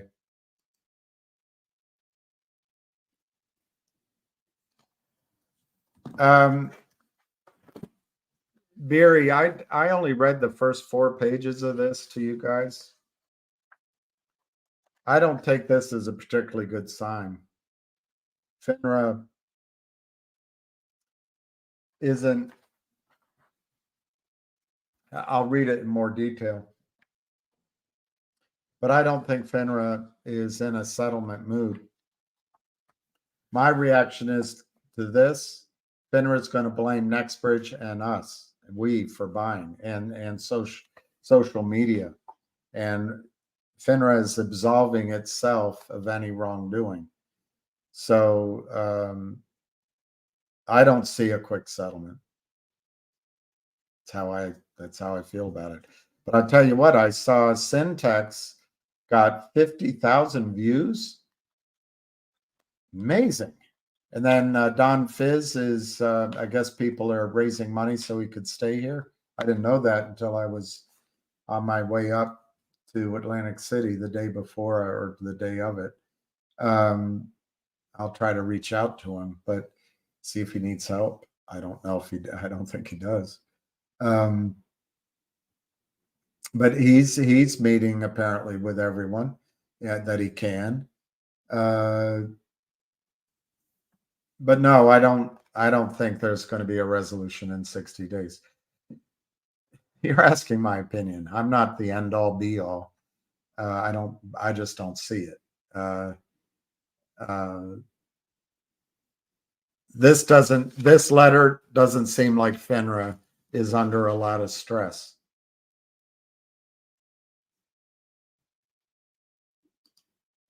Oh, Lion of all trades is also a charter. Okay. Chart that'd be good.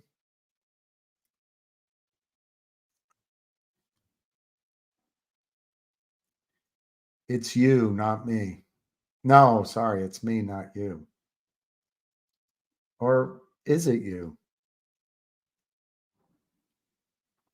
I agree with that, Lion. But that doesn't always come if it's been mispriced, the bottom. I like the idea that you own Costco. I do.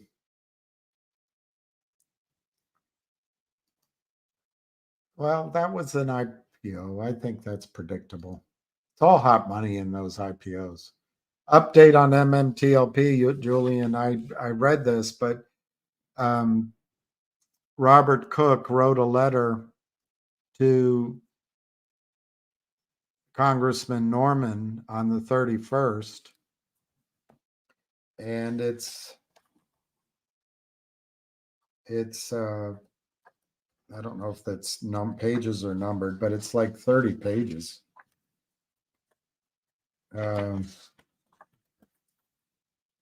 Yeah, it's 16 pages of letter, and then it's got a bunch of, it's got a bunch of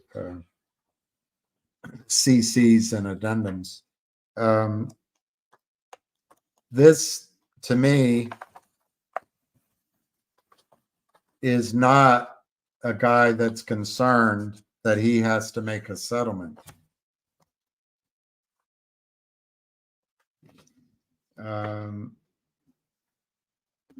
So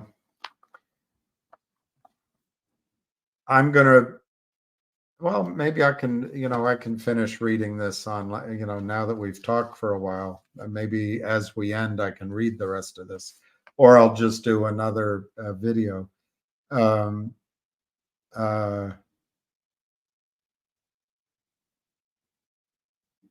That's not much of an update, Julian, but I don't see anything in it that implies a quick settlement. No, I didn't see it. Cup and handle. I didn't see that. Hey, Julian.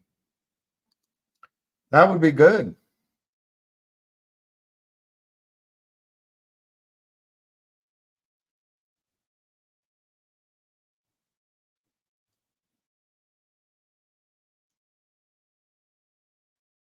I'm just seeing what questions.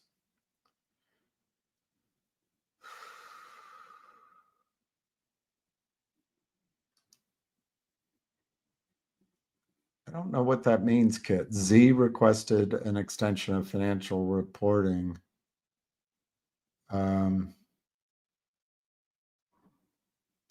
February 15th.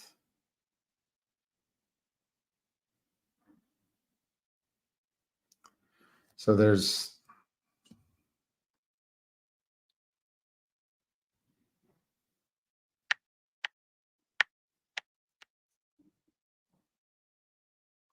yeah, I don't know.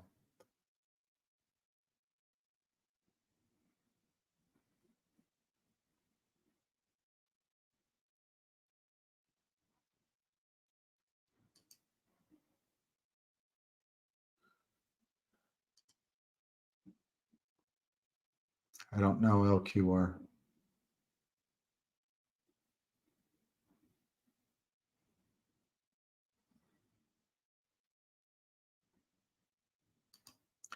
Virgin contract, a couple new things in Univest is coming in the next couple of months. I don't know what that version contract means.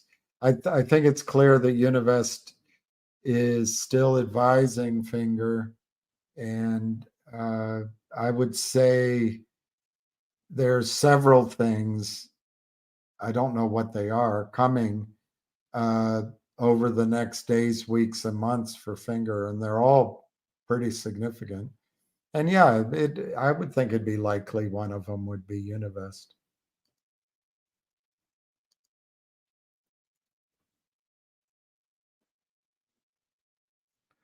Yeah, I'm not sure the markets are going to implode. Ham isn't joining. I called him.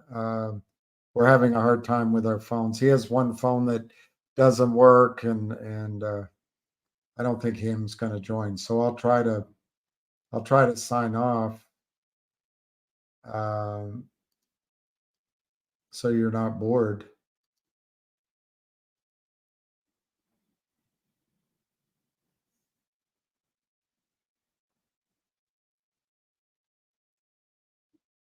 Yeah, it'd be great.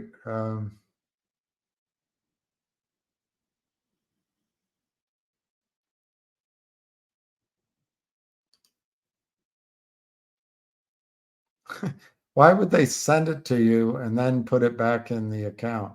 You know why, RW? I think they're doing that.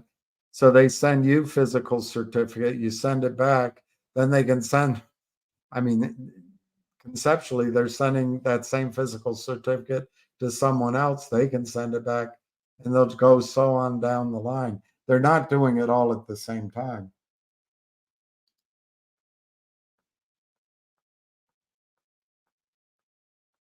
I'm not going to try to change your mind. I think you probably are right.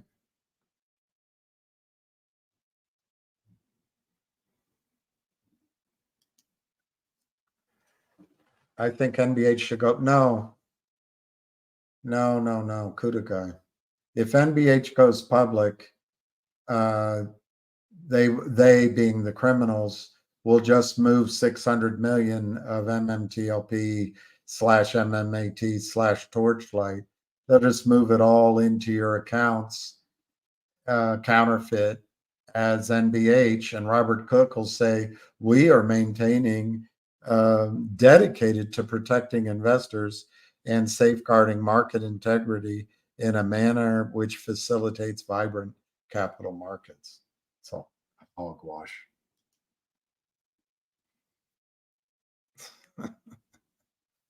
Don't be a lard ass.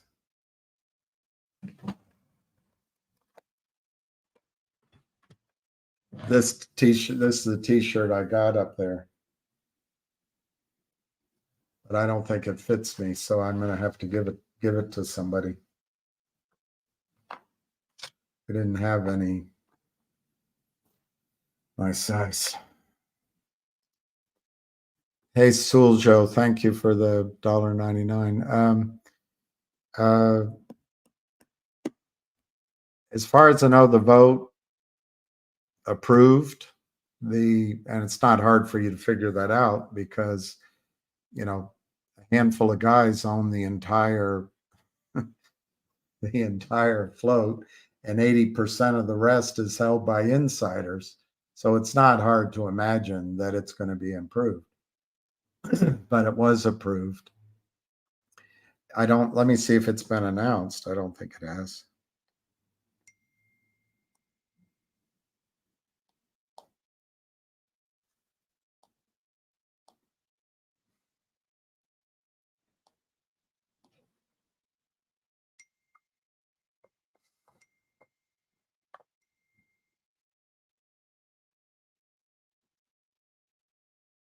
I'm getting text messages up here from 3 days ago. The voice isn't, I tried to get him on it. All right, here, Stephen Kramer.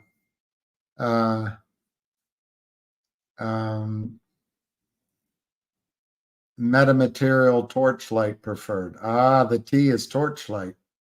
Metamaterial Torchlight preferred. That makes sense. MMTLP.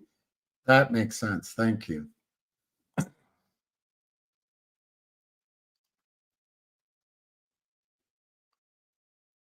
Well, Southeastern, you don't have to send them to AST, but I think it's the smart thing to do.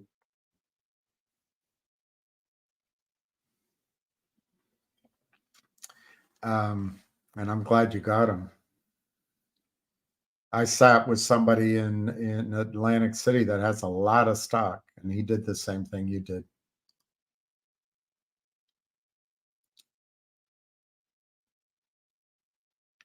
Does that mean I should receive more cash shares because you're OG, because it was from Torchlight? I don't think so, but that's what I think if it goes the legal route, I think lawyers will argue that on the bad guys lawyers will argue that only original Torchlight shareholders should get the dividend, and Robert Cook will probably go along with them. But I just don't think it's a valid argument, because people who bought the trading vehicle bought it on the basis of that conversion. So, and I don't think you should get more cash, or no, I don't. I think you should get exactly. Look, it was trading. Just because you had to wait longer, do you get more? Let's say Finger went to. Let's say somebody came along and bought Finger for $100 a share. I'm making it up. Should you get more because you held Finger longer than somebody that just bought it? No, it's not how the markets work. But I think you're just teasing. Is it still a good time to get into ZJYL? I think it's better than ever. But it's risky. There's no guarantees. Let me just see where it's trading. Yeah, that stock CCTG, it's just back to where it IPO'd now. I think it's kind of normal. Yeah, Lewis, I think it's a good time to buy, but don't trade with money you can't afford to get wiped out with.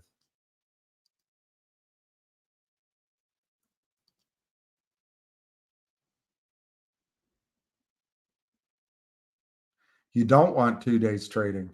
Whoever promotes 2 days trading either has never really been a a stock market person, or they're working for the shorts. And if you have 2 days trading, that's my opinion, you'll end up with nothing, and you'll have no defense. They'll say, well, we gave you what you wanted.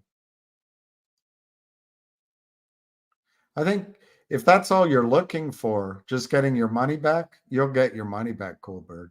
I think that people actually want more than that, and deserve a hell of a lot more than that. But if you just want your money back, that'll happen. That'll definitely happen. Oh, there's not legal advice.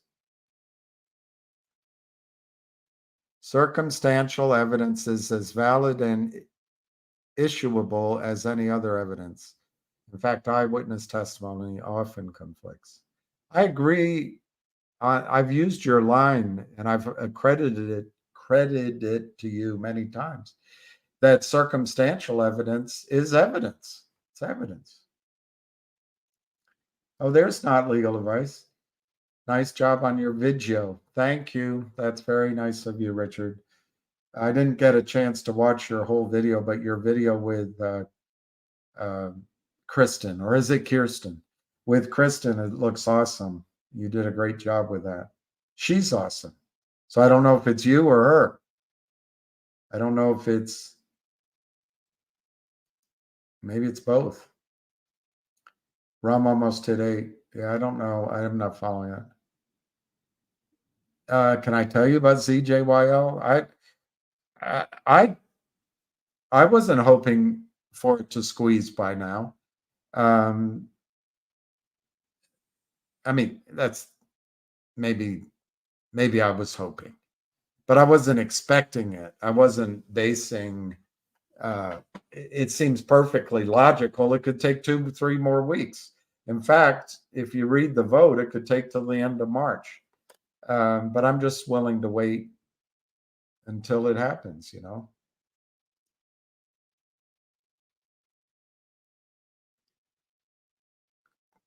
Tall trees in Georgia.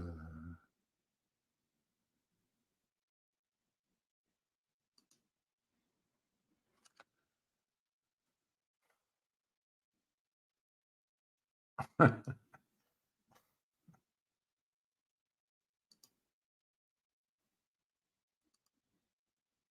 right, I wonder how often they're going to halt trading.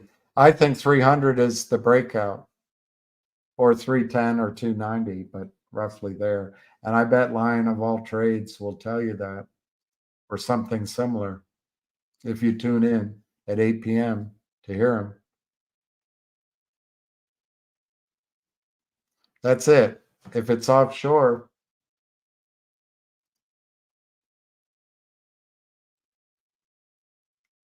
hey, Robert, good to see you here. That's it, Keith. That's the question. How many offshore and off ledger FTDs? You got it. I don't know PXLW or NYCB. That's that bank that got in trouble. I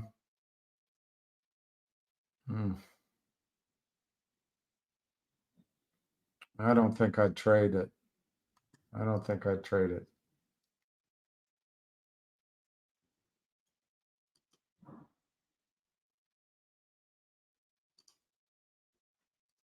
Thank you very much, P Money.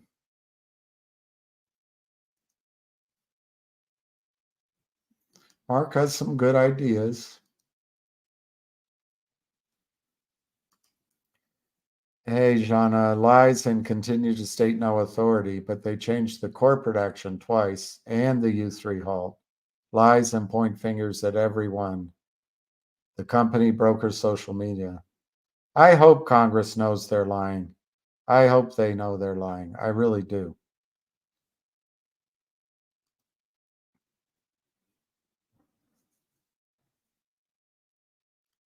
Let me see what this is. Bank worth over $4 billion. How can it fail? Well, Shearson Lehman Brothers was worth a lot.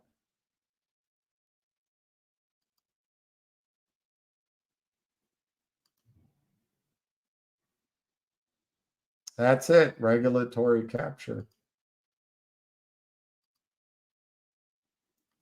Well, Vincent, you might be right on that. Thank you, D. Quato.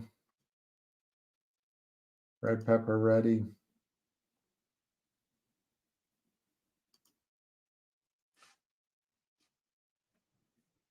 Well, Daniel, the gist of this letter, it's not his fault, is basically it. Corruption never.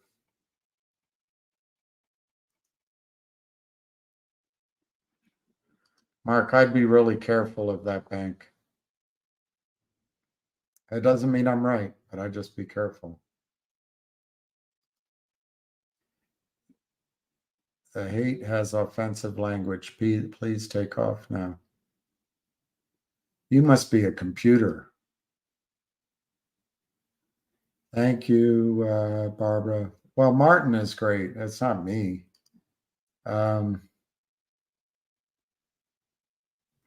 Well, he's a good man, that CEO. Let's see what this says. Great charter on Webull. Has to hold above 197 for continuation to 304. That's pretty exact. I left my chart somewhere. I think that all makes sense. I'm never that exact, but this pullback is normal, and it's an ever tightening wedge, and it'll break out of 300, I think. And then it's off to, or roughly 300, and then it's off to the races.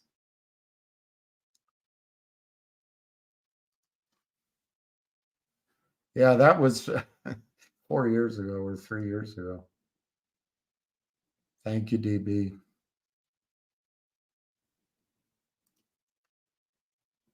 Do I not cover GTII anymore? Chris, there hasn't been much to talk about with GTII. The shorting in GTII, when I first got involved in GTII, I was told there was 40 to 60, something like that, 40 or that's my memory, 40 to 60 million short. It was the Kramers signed up GTII to my memory in November of 21. I might have the wrong year. And immediate for a $68,000 note, and they gave a discount to that, and they took some expenses off, but it was basically that level to my memory. And they started shorting the stock. They sold the stock, and then Reichman bought it back in January or February of 22. And so the Kramers were there, and their clients were there, left with 40 to 60 million, whatever the exact number was, something like that, of shares they sold that didn't exist. Now they sold it from higher numbers downward. Reichman bought the whole note back, and then Charlie Mayo called in and said, "Hey, Reike, I've had a talk with the boys. We've run some numbers. Give me a call. Basically, we're willing to give you cash for shares to bail us out of our short problem, and then you can have cash." And Reichman told him no. And the stock then ran right around then, Chris, the stock ran to 440. And I don't remember if it went to 220 back, then to 440, but it ran to 440 range, pulled back. There was a trade there. I didn't do it. I had friends that did it. Then it pulled back to some level, kind of like where we are now, not this low, but 40, 50, 60 cents. Ran to 220. And then it pulled back a bit. And I don't remember the exact level it got to. And then it ran up, it's like bouncing around. And then I think because partly Lou had his presentation on it. And then I think the warrant as a dividend, the warrant as a special dividend started working. The stock went to something like 897. Now, the reason I bring all that up is and I think it was a coordinated effort. I believe the Kramers were down $1 billion in losses. And I think there's no coincidence with the efforts to move over to COSM. And I can't prove anything, but that's a lot of money to be down $1 billion. And I think, I'm not going to state anything, but I think things could have been prearranged with some individuals to help pop the bubble on the squeeze in GTII. But then as that bubble stopped, I watched it in FINRA and in GTII. Someone sold 100 million shares in FINRA in 10 trading days. It was a similar number in GTII, and they've been selling ever since. Now, Chris, the argument is, I get it all the time. I got it when I was in New York, in Atlantic City. Oh, you don't know. You can't prove it. Oh, there's no way there's a short. That's that big. But the buying, if they bought it back, it would have shown up in the price. It never showed up. So I think there's a huge short position in GTII. So Chris, from now on, when I come on live, the only thing I'm going to talk about is GTII, the price of GTII, how big I think the short position is, and I'll talk to you in more detail about the history of Kurt and Seth Kramer and Charlie Mayo. From now on, I'll do that every single day. we'll just talk about the same thing over and over again. But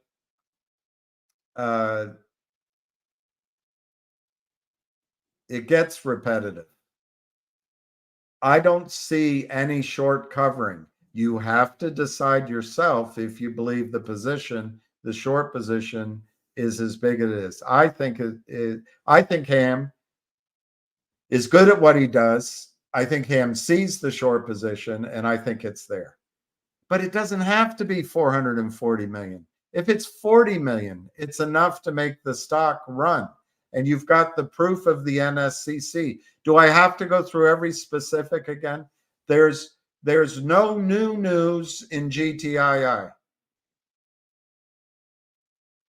I've said frequently recently, I believe that the CEO, David Reichman, is trying to put his imprimatur on it, stay in charge. And I don't know if that is the best strategy to get the best price in the stock. I don't know. It's his company. So my own opinion, Chris, if he retires, we're going to make the stock price go up. That's my opinion. Until then, Chris, there's other stocks to trade. They're all down. Most of them are down. But you don't have to do it with you. I'm not saying sell everything and go into that, but there you can trade with a new idea. You're a guy. Do you check out the same girl every time you go to the mall, or do you look around a bit? When you're watching football, do you only watch one player? Anyway, there, I talked about GTII. So I don't know if that's covering it, but I don't have any new news on GTII.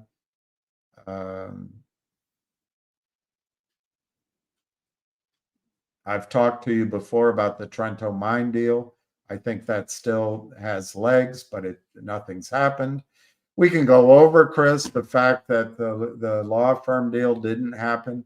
But at the core of GTII is you have a company who has an enormous short position, and it's one source. Alpine's fighting. God, do I have to go over it anymore, Chris? Maybe what happens is you don't listen all the time. I feel like every time I come on, every time Ham comes on, we have to go back over the exact same information every single day. And I don't know the usefulness of that on GTII. So the record date, I think, is it's already been voted on. I think it's going to be by the 15th. The 15th or sooner. Thank you, Rudy Myers.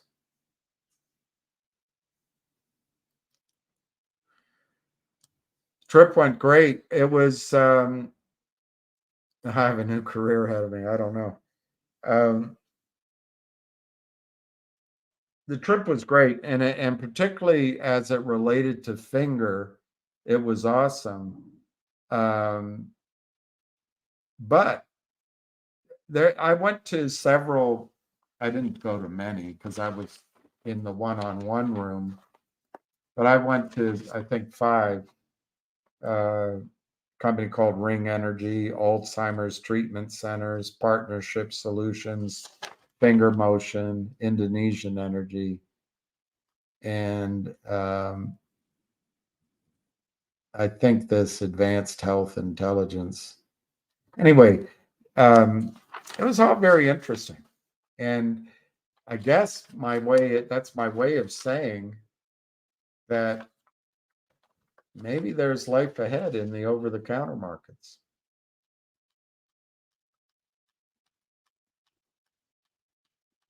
All right, it's 3:18. Let's see what your points are. I'm going to go over the prices of the stocks.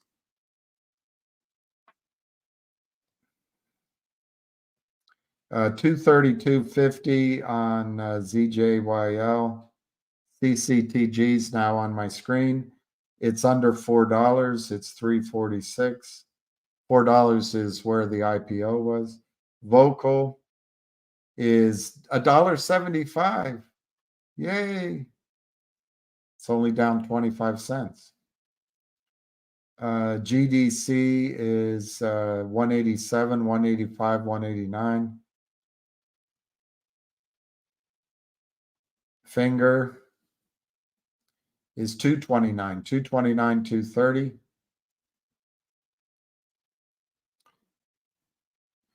We didn't talk about it, but HNRC is under 3 cents, 0.0298.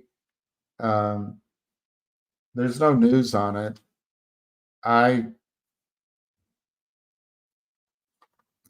Anyway, I don't want to get off track with that stock, but I think there's going to be a cash dividend bigger than the share price. Of course, at the end of his interview, he said it might be in the form of shares. So I guess there's some risk there.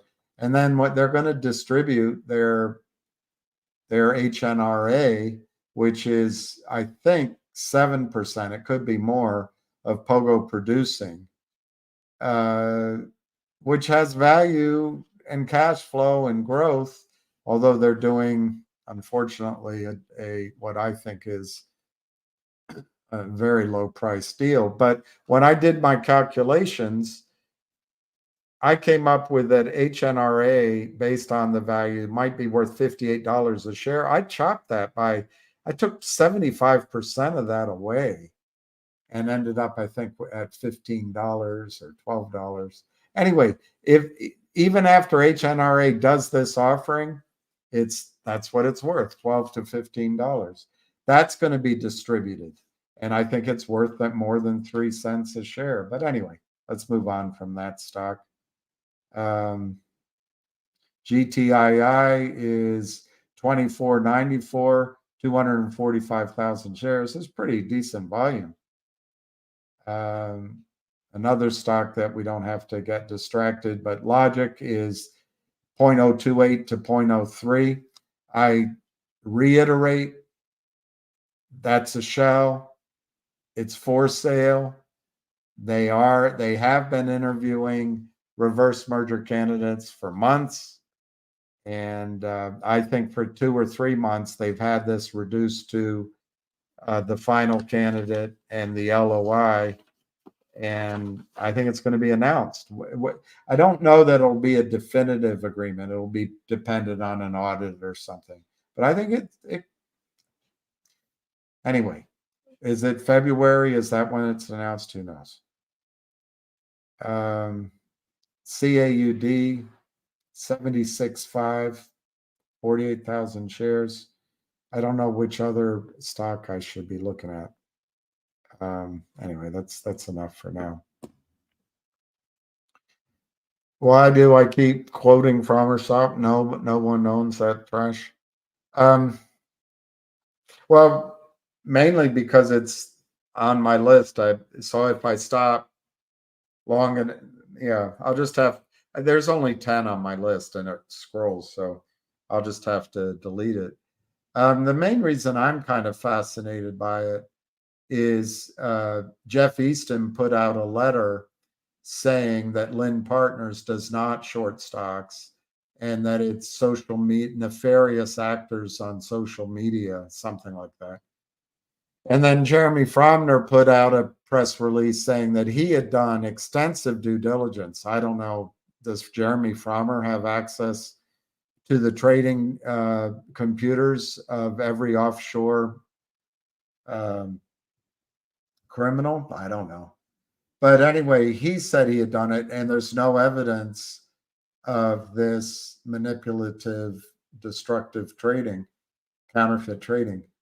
And so what's interested me watching it, Spiny, is that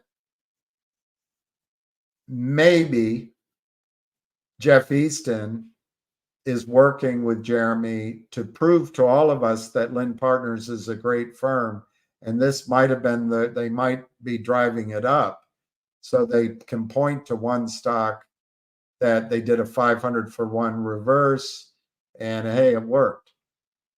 Or Ham's theory, my theory, which is they're just going to destroy the stock again. And so far, they're destroying the stock. I guess it's a little bit of macabre fascination.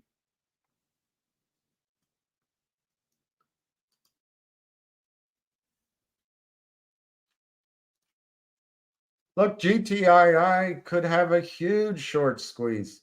It could have a massive short squeeze. Lion, if the NSCC is correct that the reason Alpine is deficient in its capital requirements is because of a large, and to report it means it's got to be big, non-delivered, non-located short position in GTII. Right now, the courts are dragging it out, but that position's still there. Whatever the NSCC said, maybe it's not proof to people, but it's not made up. It's there in black and white. I don't have it in front of me. You've seen it. I don't know how long the court cases go on. People ask me, is it going to go now? My opinion is the court cases aren't anywhere near done. It's going to be months, but it could happen at any time. But I just think that's going to drag out. But that position is still there at Alpine, festering, destroying, and no prime broker is going to take that position over. So GTII could have a massive run up as they have to buy in that position. But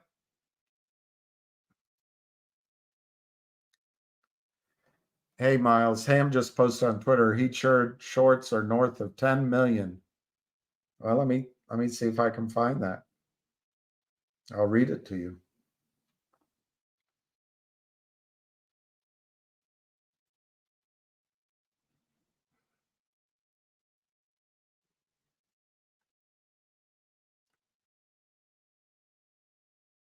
Oh, Anna. I should have Anna. That's what I should do.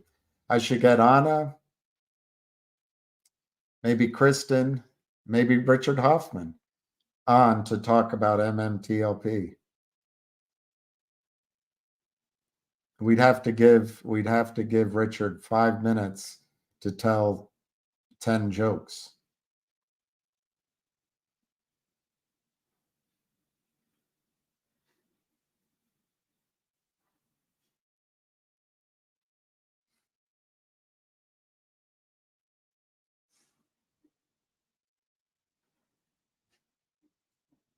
Okay, here, Miles. Ham says ZJYL, want to hear some crazy shite? I am hearing the counterfeit share number is north of 10 million, like you said. Shares, best part is they are underwater by $215 a share. So that's 10 million before the forward split. Look back to June 12. All right, let's look at the chart. Oh, no, it's stock prices.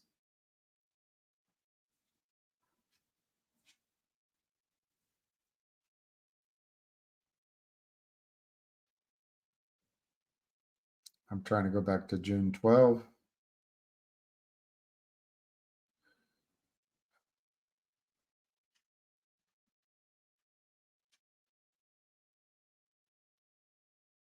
$8. The stock was $8 in June.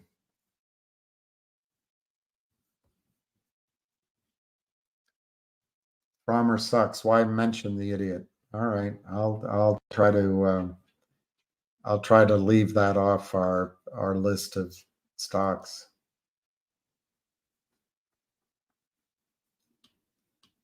GME will turn around after March. Wow. Hey, toe cramp. Ham said call him. I did try calling several times. Let's say ZJYL went to 10 G's a share. I have 2 shares. Scott, that reminds me of Steve Martin, the comedian. Oh, I have a way with women. You walk up to, let me see if I can find it. Maybe it's here. Maybe I can, it's very short.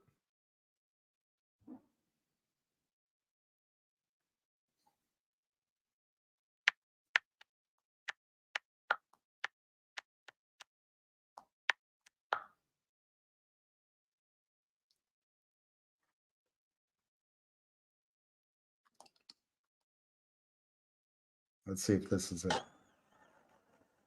I used to make a lot of sex jokes during my show, and I've pretty much cut it out. And I'll tell you why. I think the reason I made the jokes is because I was insecure, and I've grown more secure. As a matter of fact, I quit using the amateur prophylactics. I only use the prophylactics now. But I feel pretty good tonight. I really do. I think tonight's gonna be the night for me. I think you know what I'm talking about. Well, come on. I'm a rambling guy, and you come up here to Universal City, and let's be honest, there's a lot of appealing women. A man is only a guy, so I'll be honest with you. I'll probably be hanging out in the parking lot after the show. Looking for a girl who wants to. Let's see. What's the most decent way I can put this? Looking for a girl who wants to do a little of this. Okay. I'm trying this. I'm not sure this is the one.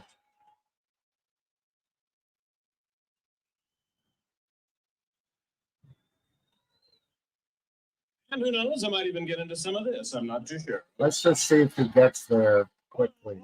Wouldn't it be wild if she was into this? That's. I don't think that's it. Maybe this is it. Okay, well, let's get moving now. We're having a good time here on the midnight. You know, I travel. See, I'm a rambler. I travel around. I'll have to There's locate one it for thing you. about traveling that drives me crazy. I always have to rent cars. You know, I wish they rented 55 plus. Anyway, he says the way to pick up girls. Oh, you walk up to one and you tell them, "Oh, I've made a lot of money." Let's see. I bought cardboard at $11 a ton and sold it at $15, and I bought 2 tons. Yeah, I've called him. He's not gonna. He doesn't pick up. So I think you're gonna just. I got it. It would be better if he were talking than me. I understand that. All right, so ZJYL went to 10 G's.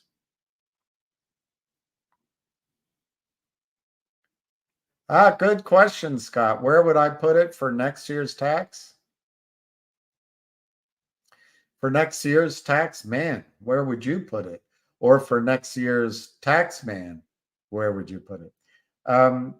Scott, I think what I would do.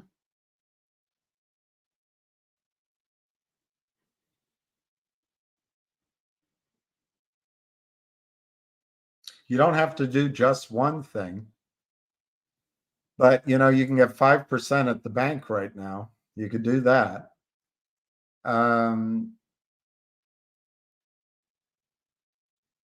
I think my answer would be to buy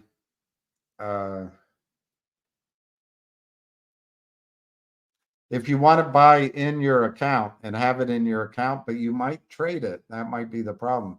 I think I would buy the Sprott silver, physical silver trust, Sprott asset physical silver trust. Or I'd just buy physical silver and hold it for a year. The other thing you could do is buy, one of the income producing oil and gas assets, but they have some risk. You can get in a royalty play, you can get 8 to 12%. And I think upside, if we go to war, those are going to go up.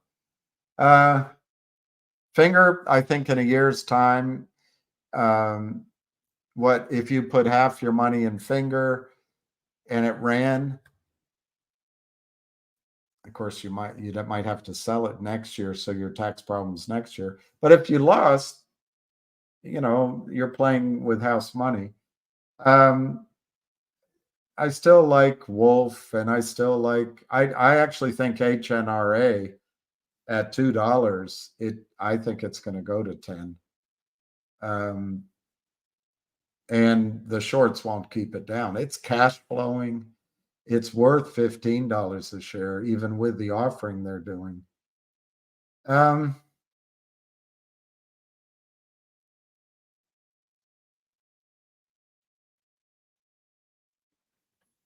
You're not going to want to hear it, and it might not be around, but I think you can make money in Logic just as a trade.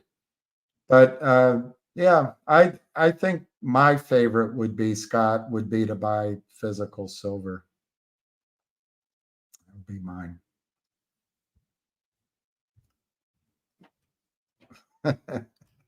You look for the girls with the dog poop on their shoes. You've got a good memory. You got a good memory. You're an electrician. I'd love to learn about electronics. No, I think that's a great skill, Lee. And I also think maybe you're I don't know how old you are. It may, by the time you retire, it won't matter, but those are real skills. What I do is, this is just, I don't know what we're doing now, but I'm talking about Wall Street stuff. It's just, it's not real skills. Lawyers, it's not real skills. Gender studies, not real skills. When the world changes so dramatically, and I think it's coming, I don't think right away, but it could. Everything is sped up. But at least with what you do, Lee, you could make a deal with, Mrs. Garibaldi down at the farm, that I'd like a winter's worth of eggs and chicken every Sunday, plucked, and maybe a leg of a cow, and I'll do all your electric work in your barn and your house. But what would I do to Mrs. Garibaldi? I'll come down and talk to you about stocks and the markets. There is no stock market. I can watch your account. She's not going to give me any eggs. I'll have a cold winter.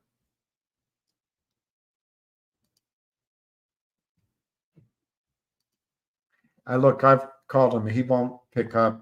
The only way I've been able to get through is just going to have to wait. It's just going to have to wait.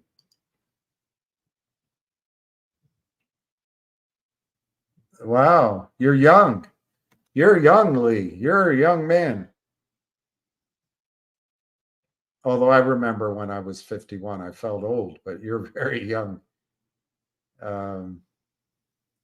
Yeah, I think the great thing, I've done some houses, and I got, my so-called partners, so-called friends, once they met each other, they said, "What do we need Bill for?"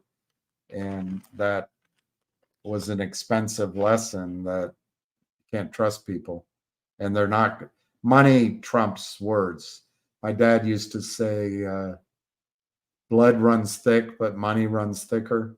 I think you can say the same thing with friends or business partners, particularly if they come from, they go to Dartmouth and they come from Maine/New Hampshire, cheap as shit, and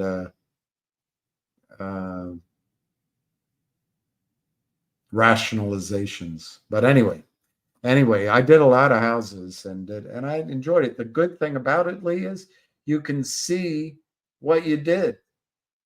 When you're buying stocks or building a position in stocks, you work hard, you get drained, but at the end of the day, what did you really do? You don't know until you can book the trade, book the profit. You don't know.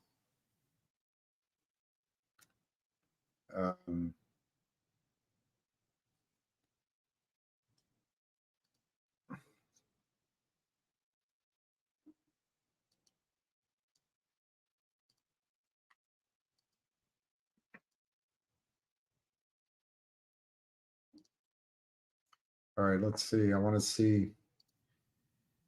to see ZJYL break out over 30 after we get extra shares.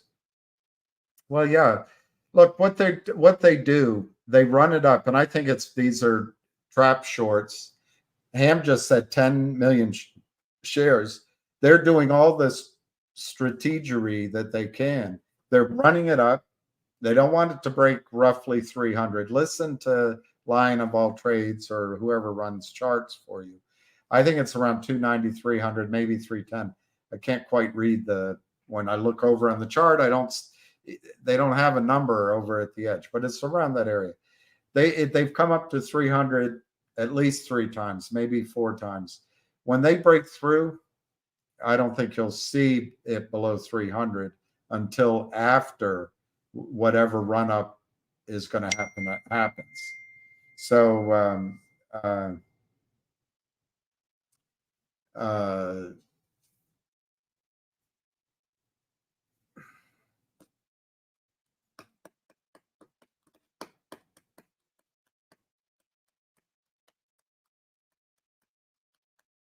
anyway, 300 is the number, and what they're doing, they're running it up, and then they drop the bids with very little volume, and it drops down. They want to make you sell, but I don't understand the strategy because none of us have very many shares.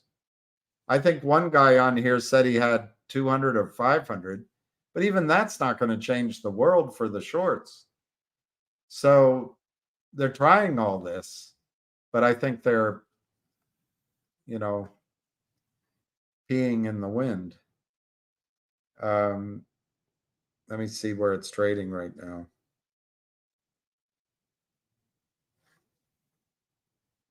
$239, $230, $234, 38,000 shares is pretty high. But the one, I think it looks strong. Jennifer sold some.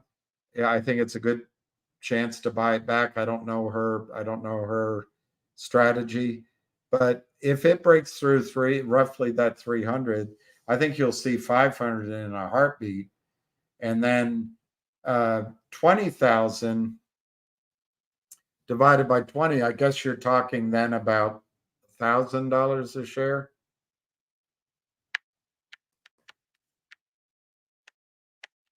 Yeah, $1,000 a share after the split. I heard the one, and I spoke to someone I trust very well, a great guy. I'm not going to give his name because I'll take responsibility for what I'm saying, but I'm just telling you, he's one of the mensches in this group, and his greatest strength is he's not a weasel. He stands by what he says, but he stands by his friends, and he stands with people who are fighting this battle, and he doesn't bend. He can't. Anyway, I think he's a great guy, and I think he's got a great BS meter. Anyway, he says that he's hearing the target after it splits is into thousands of dollars a share. Thousands. So $1,000 after the split is 20,000. What if it's 2,000 or 3,000 after the split? I mean, we'll see. Don't hold everything for that, but that would be amazing. All right, let me see. This guy, Dave, you've done that before. I flipped ZJYL for 3 weeks, keeping shares, not profit. Wow, 49 shares free. Wow. So you have all your shares free. Unbelievable. See, David, that's the way to do it. I didn't do that. Because I get skitterish. I'm like, oh no, if I sell, I'm going to miss out. That is great. Thank you, Chosen Spider-Man. I won't be pissed. Although I don't blame you for prefacing your question that way. You had to throw some hay. That means you're strong. With the 20, if you're moving bales of hay, I don't think I could pick one up anymore. With the 20-to-1 split, what will our 17 shares to? Oh, yeah. Yeah, that'd be fun for me to answer that question because I have 17 shares too.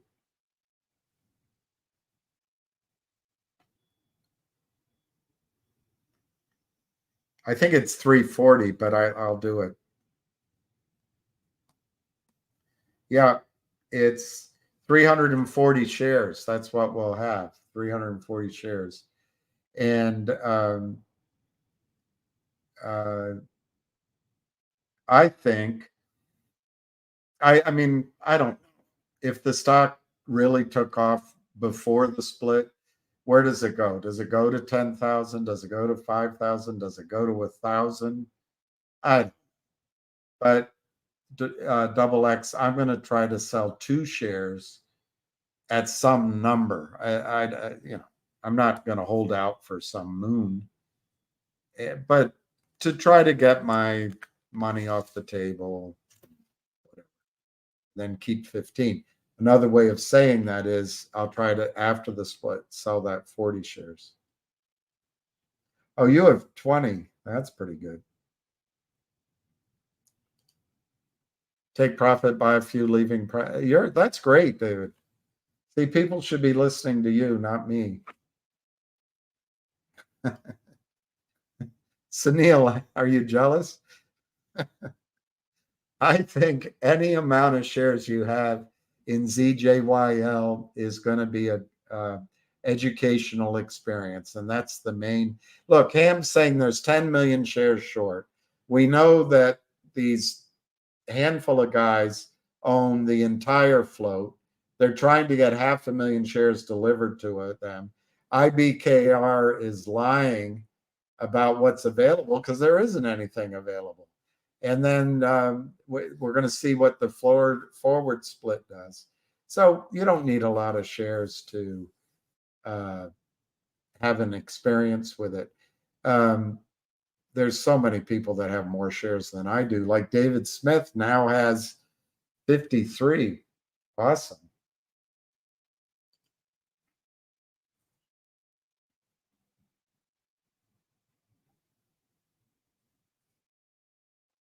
That's it.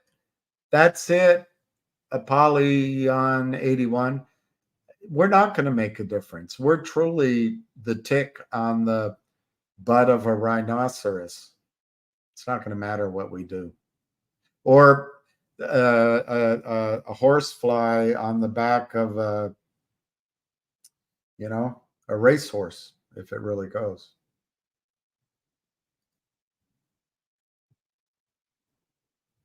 Yeah, that's it. As Ham said, it's for education. I'm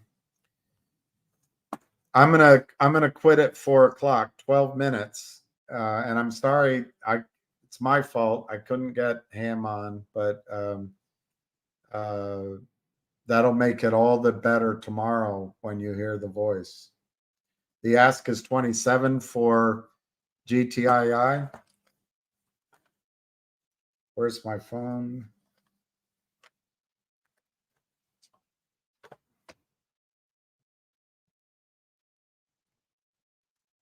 By the way I feel about a stock doesn't mean it's going to trade that way. The way a guy like Lion looks at the charts, That's probably better information. And yeah, it's 2461 to 27. There's 20,001 shares for sale. I'm just leery that they're running it up to get people to pay. I wouldn't look, I can't give financial advice, but I'm not sure I'd buy everything at the ask on GTII if you're buying more. I'd buy and then bid for the rest, like Ham always says. But look, GTII can change overnight. It can change overnight. One announcement, one buy-in, and then the higher prices feed on themselves. So it can happen.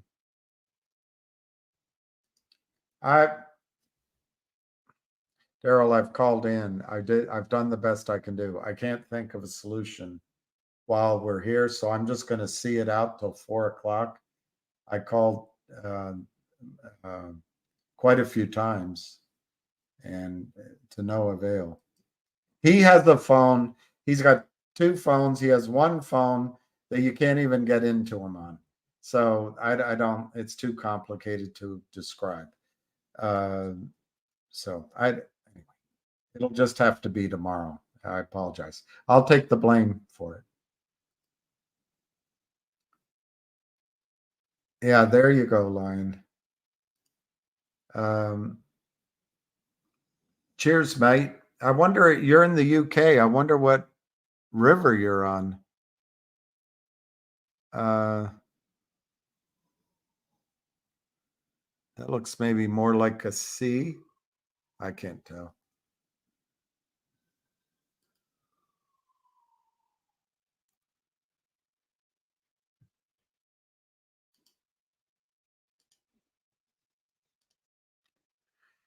Shorts back to 0, borrow costs 80%, finger down to 70. Look, and by the way, Scott, if one moves, I think they're going to go like popcorn.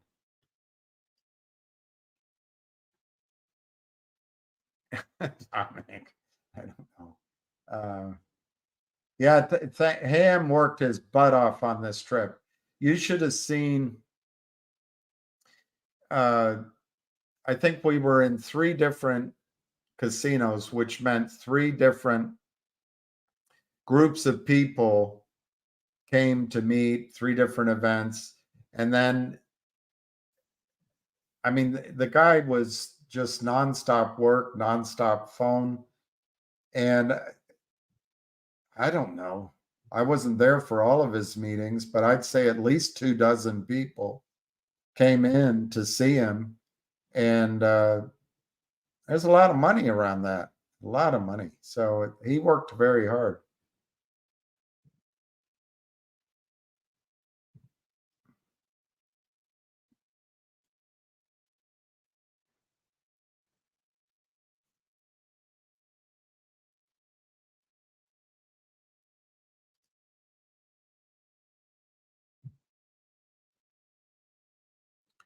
Well, that's right. One quid, 20 times. That's like that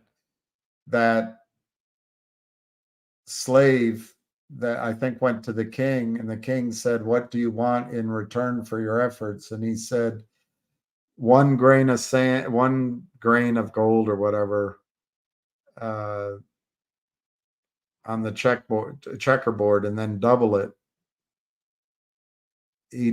to each spot or something. And the king foolishly agreed to do it, and it bankrupted the king, because when you double and then double and then double and then double, I think Nike 1 share. Why not? Why not? I'm really impressed with you, David.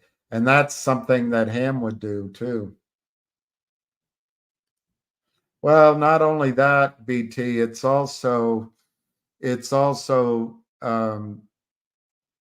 I'm trying to think where oil has ever been.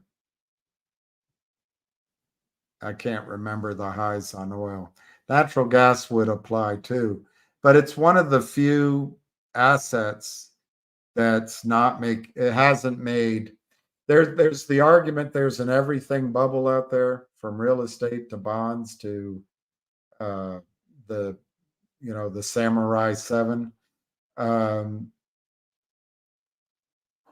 But it doesn't apply to silver. Silver's not in a bubble. I have no money. My word is all I have. It's only words, and words are all I have to take your heart away.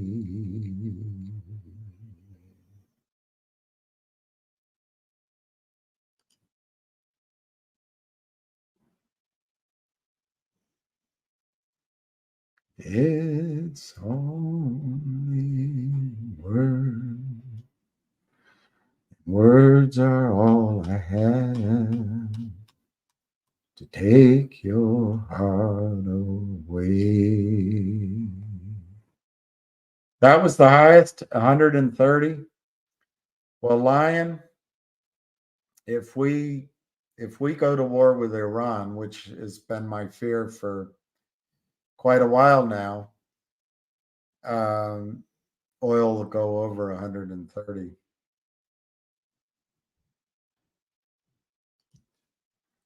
Well, China's got to create a viable alternative to the SWIFT system, and maybe with Russia, and then it's over for the dollar. The dollar won't go straight down, and it'll probably be strong. We're doing everything we can. Victoria Nuland is destroying the United States. But it's all hubris. All hubris.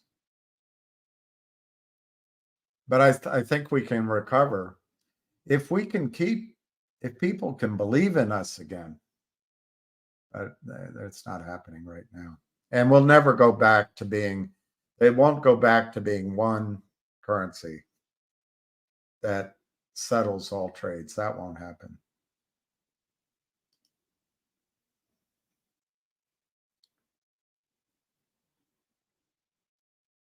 Wow.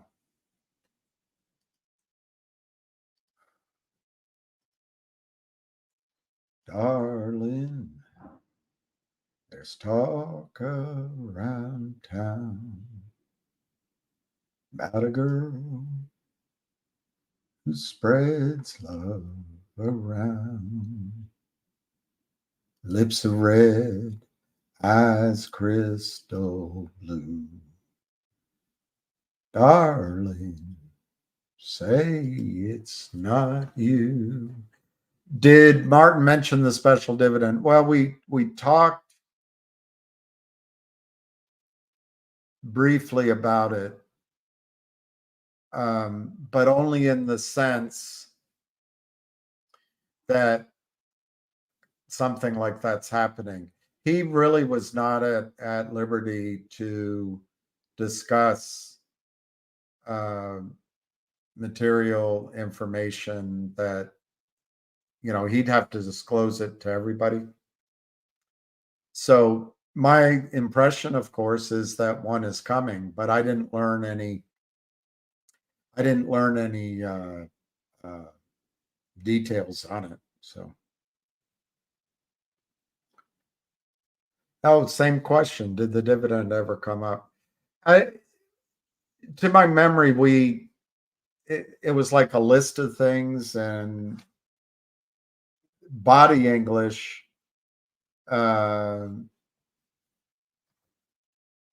something's happening, but there was no verbal, he couldn't talk about it. Nothing verbal at all, and nothing in writing. Just the confidence is all I saw, and I believe something's going to happen. All right, 2 minutes, and I'm going to hang up after NFA. Oil ripsos. Oh yeah, This Indo,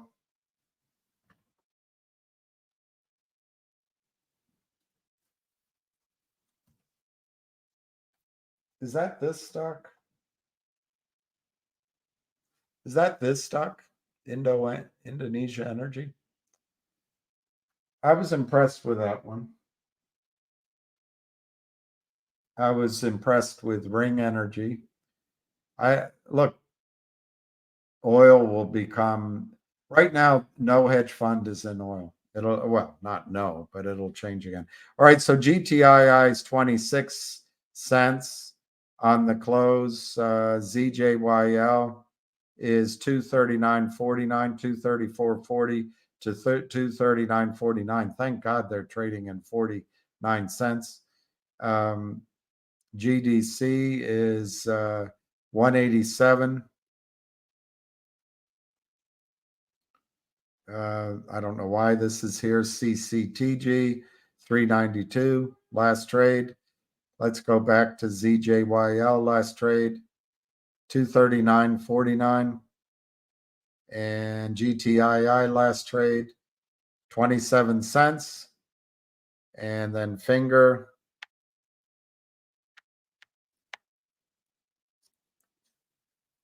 last trade $2.30. Yeah, I like that one. I like that one. I was impressed with it. And I agree with you. I think they have a hell of a, basically, line, if I can summarize it, they're playing in fields or in prospects or projects that the majors want to be in. So as these are proven up, as oil prices firm up and get high, they're an obvious buy candidate, or each project could be bought. I really liked the story, and I saw it at the conference.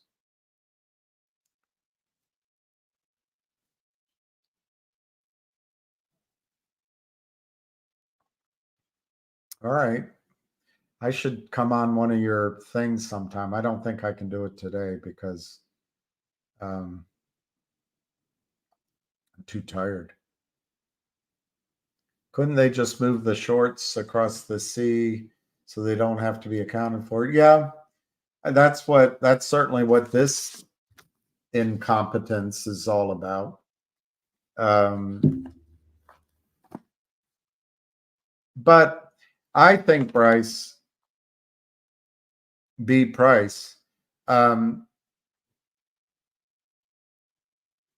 unless things have totally changed, every trade is booked. Every position is booked. They don't go away.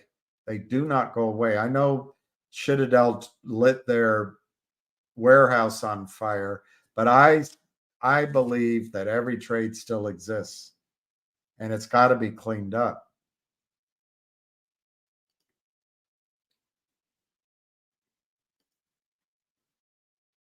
Wow. All right. Of these charts, or the or the warehouse on fire. Will Meta, Apple, Amazon miss earnings? I see, Lion, I think the market's going a lot higher. I think any pullbacks you buy, as long as the Fed is buying bonds and keeping interest rates, I guess, within this range or lower, basically liquidity.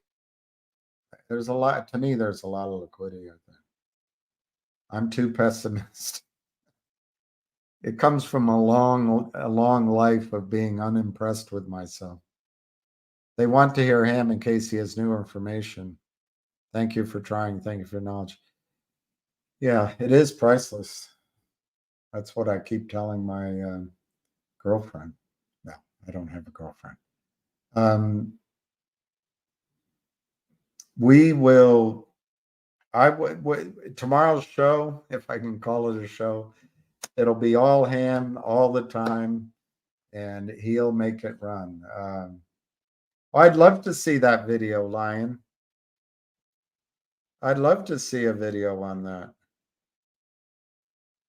That would be fun. Because I really think, Klein, ultimately, once we got away from these shitty stocks, which could turn around. Look, when I first got in the business, the over-the-counter market, every name was running, everything was running, and that could happen again. And I give credit for Lou for seeing that possibly if it happens. But anyway, I think real money is going to be made in commodities, in oil and in natural gas, gold and silver, and things like that. And that's where I hope we have time to take units of GTII, units of FINGR, units of ZJYL, and turn them into units of these stocks or units of silver. We have, in my opinion, the next 5 years, decade, we have to stop seeing our wealth in dollars per se, because I think as a store of value, the United States dollar is going to become a very questionable store of value. There's some that believe, one guy in particular that believes, and maybe two, that believes the dollar will be strong and then just be, by government fiat, will cease to be. But most, as you know, believe the dollar is going to collapse against a BRICS currency. I don't think that we are going to allow the dollar to collapse. I think we're going to go to war before we allow London, New York, and Tokyo financial system to be replaced by Moscow, Tehran, Beijing. Unfortunately, I think that's what's coming. But eventually, because wars don't go on forever, eventually when they sit around the new Bretton Woods, it'll probably be the Shanghai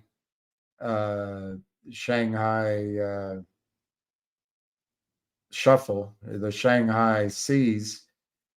There'll be an agreement made in China or made in Moscow or maybe Singapore, and there'll be a new IMF building there, not in Washington, D.C. or New York.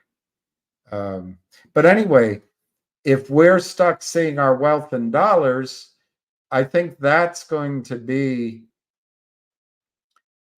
detrimental to our financial health. So as we trade, as we do some trading, if it works, I mean,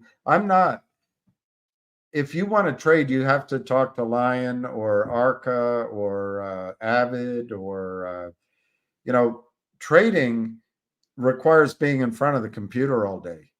And you got to know yourself. You got to fight your emotions. I'm not per se a trader, but I think it depends on your definition of trading, I guess. But if you can get into stocks that you're waiting for a special reason, like a short covering, and you can just, it involves waiting. I think it was Jesse Livermore, or was it someone else, that a lot of trading is just waiting. The way you make money is not trading. You've done your research, you've come up with your view, you're over, and you don't trade against your view.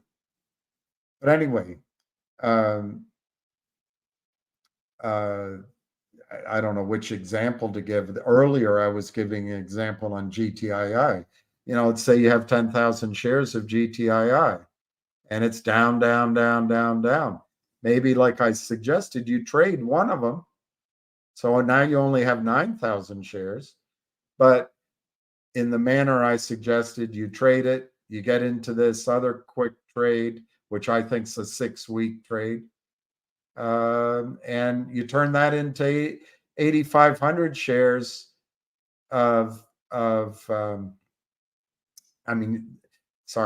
that's 8,500 shares. you sell it at 5x, you come back, and I forget the arithmetic I did, but let's say you're able to buy 5 or 6,000 of GTII from that 1,000 shares. All of a sudden, you have 15. It's like what David Smith did with ZJYL.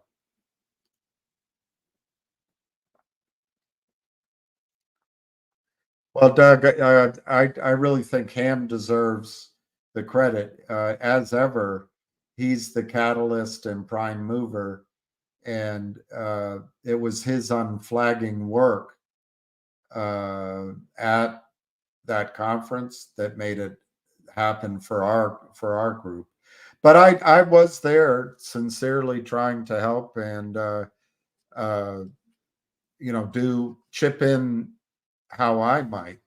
But I would give the thanks to him.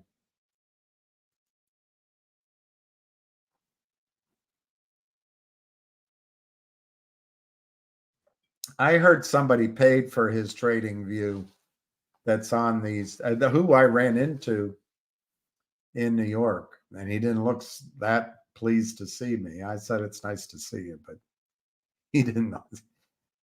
I didn't have my, what do you call it, pass to be there. And he pointed that out. Maybe that was what it was.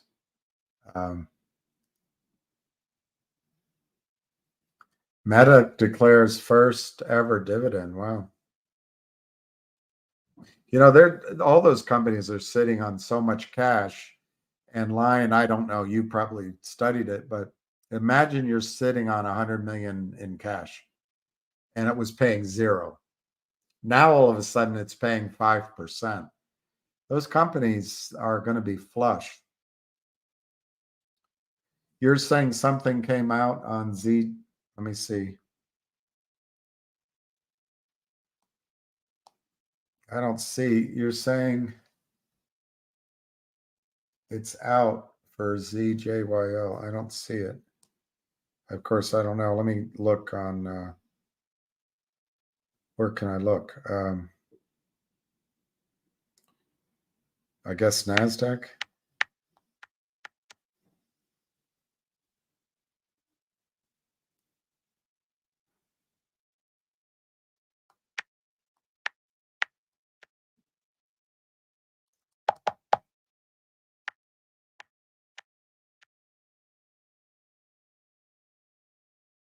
Um, 240 press release.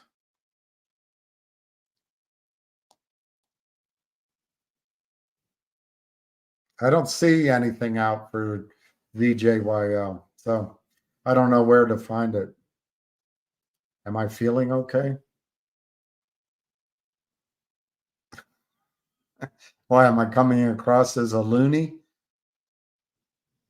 Change, I believe, is coming. I was born by the river.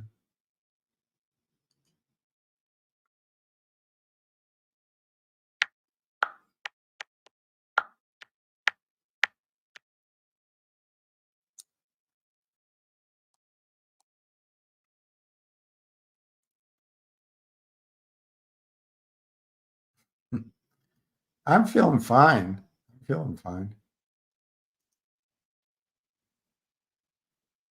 Oh, I'm not my usual upbeat. I'm a little distracted because I couldn't get Ham on, and I'm tired. I am tired. And I feel like I didn't do a good job answering the questions on GTII. So that's distracting me. And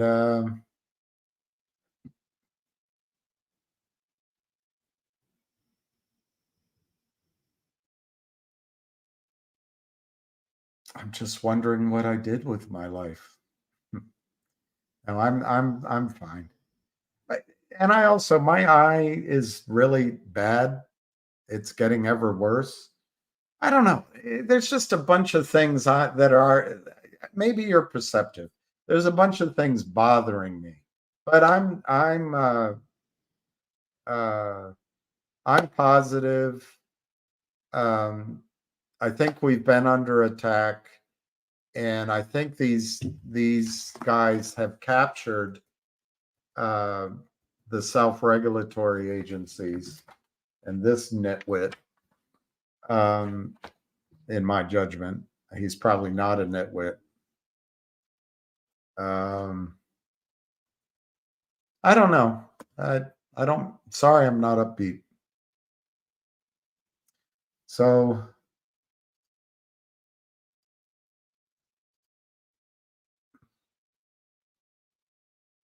What a massive pump I met on Amazon.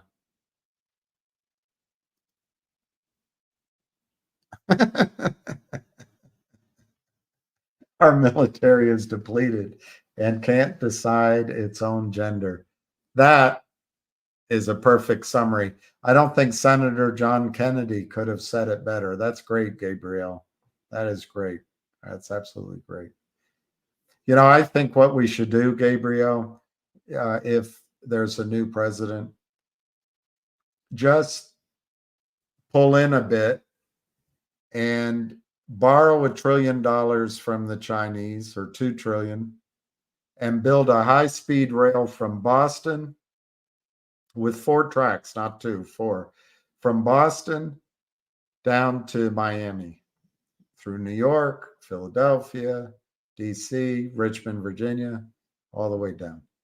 And that would build an economic engine, the like of which the world had never seen. And then maybe build one going, you know, from New York or DC to, well, from DC, it would go through Cincinnati up to Chicago. From New York, I guess it would go,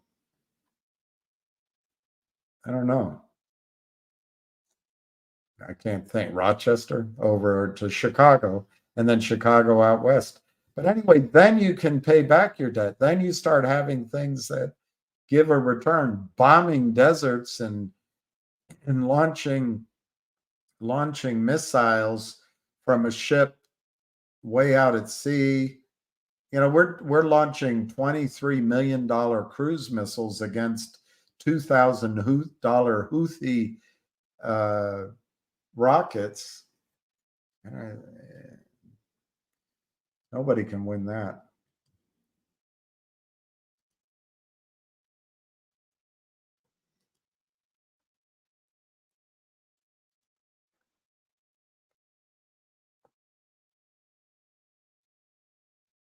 Yeah, that's it, RDH.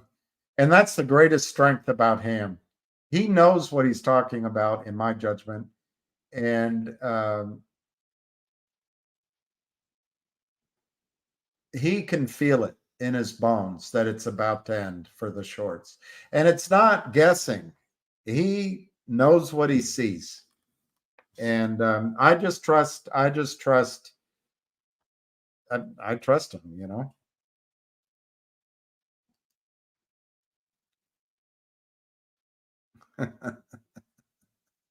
Yeah, build back better. Build this, pal.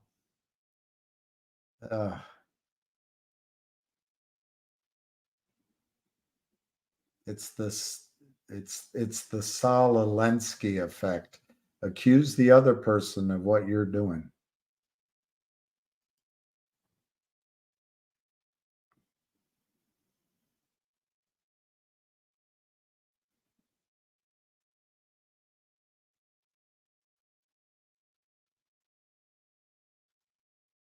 I don't deserve this.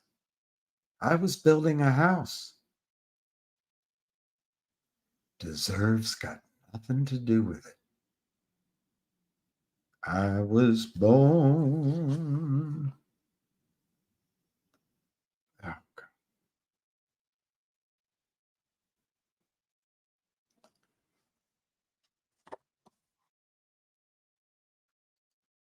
I was born by the river in a little tent. Oh, and just like the river, I've been running ever since. It's been a long time coming, but a change is gonna come. Oh, yes, it will. All right, Pete, sir. JFK approaches, so you can see what happened to him.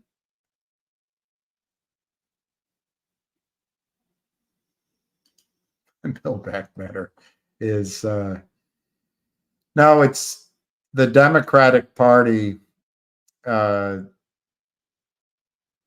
My party, I'm still a Democrat, has turned into the war party. And I can still remember as recently as 25 years ago, we were, as Democrats, united against George W. Bush and his wars and the new American century.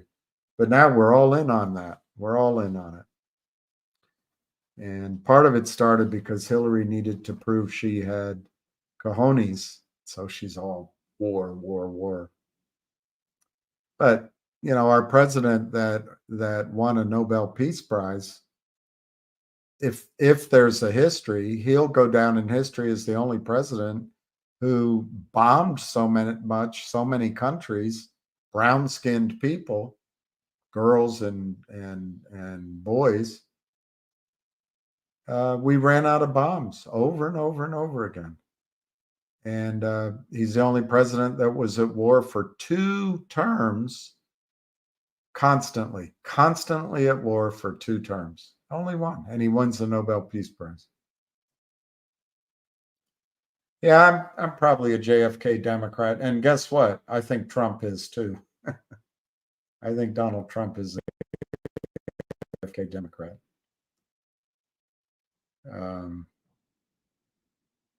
They're both Geminis. I don't know if that matters. Hank Williams Jr. I don't know. I like Hank Williams Jr. I don't really know any of his songs. I like old Hank, why do you smoke? Why do you roll dope? I don't know. I'm just carrying on a family tradition. But he's got so many other good songs. I can't think of any off the top of my head. I like his voice. He had a battle with alcohol like his dad did. I could have sworn his dad died at either 28 or 29, but now when you look it up, it says 27. All of them, they have them all dying at 27, like that's some magical year. But I liked Hank Williams Sr. He used to write his songs. He would go get comic books, and he would read the comic books, and he'd lift some of the lines. I'm not going to remember one now, but he would take the line out of the comic book to write the song. But if you probably don't listen to female singers. Some guys don't like them, but if you ever hear Emmylou Harris sing, have you ever heard the whippoorwill? It sounds too, or he sounds too blue to cry. When she sang, oh my gosh, what a song. Hank Williams was in a lot of pain, and I don't think the booze helped him, but he was in a lot of pain. And I'm sure it went to his son. But I like Hank Williams Jr. I just can't think of any of his songs. I would listen if you had an album right now, I'd listen to it. So I like Hank Williams Jr. Where is I looked for that news release. I can't see it. Damn it.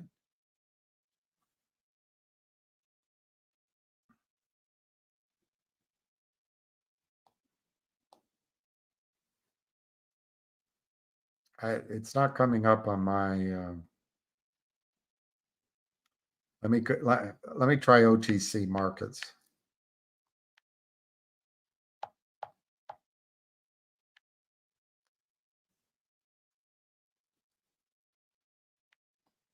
I tried NASDAQ and E-Trade, and it didn't show up.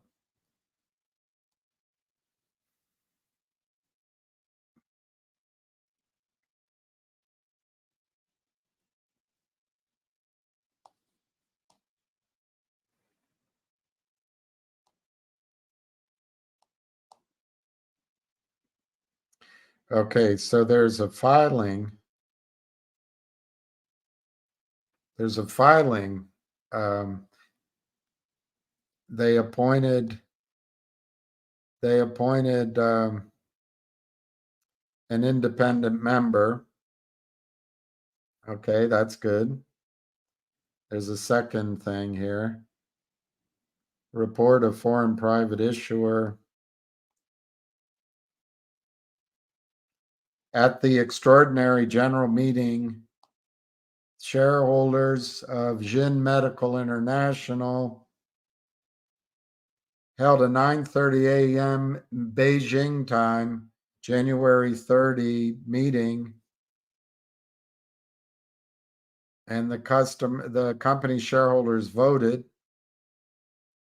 A total of 7,827,000 shares is what they voted as of the record date of January 12th. By the way, I could only vote for 4 of my shares. That's how screwed up the settlement system is. And therefore, the company has met the quorum. The company shareholders voted to approve by way of an ordinary resolution with effect from the date determined by any director of the company being no later than March 31 to subdivide. Okay, so that passed. But it doesn't give us a day when. Let's read that again. The company shareholders voted to approve by way of an ordinary resolution with effect from the date as determined by any director of the company being no later than March 31, 2024, to subdivide each of the issued and unissued ordinary shares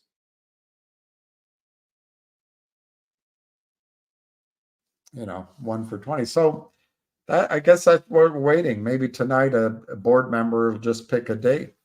Maybe that'll happen.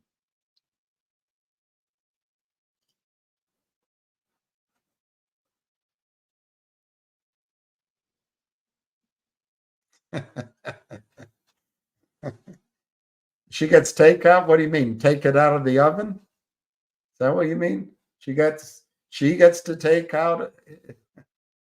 Honey, I took it out of the oven. All right, I'm gonna. What's this? I don't know. My line, if I click that, my computer won't. There's a man coming around. I like Johnny.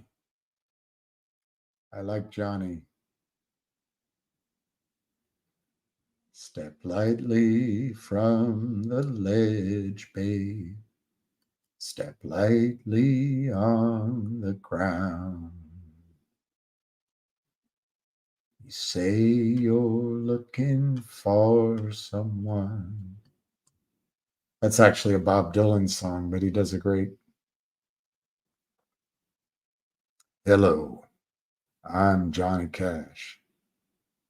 I know if I click it, but I'm telling you, this computer, to open a new window, will freeze everything and it's dead. So I'm not going to click it. Well, you'd be surprised. I don't trust it. So, all right.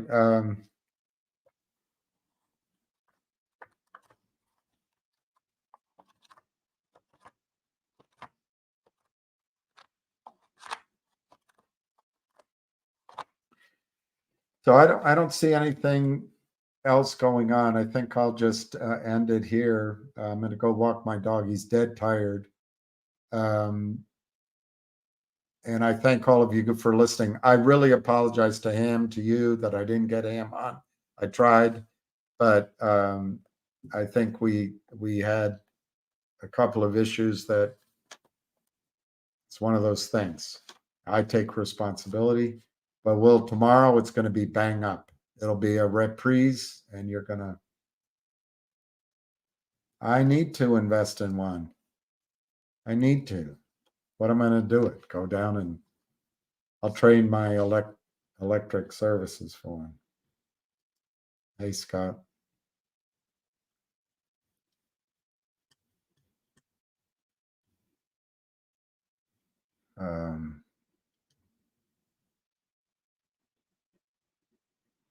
Well, I fooled you. I fooled you. It's all pig iron. All right. I'm going to say, wish peace to everyone. Peace, love, and happiness. If you think of it, pray. The minimum we can agree to pray for all the children around the world caught in war zones, earthquakes. I read about one man in China threw his 2 children out the window so he and his girlfriend could have a better life. The Chinese executed those 2, but think of those 2 children. We can pray for the children. Pray for world peace. And I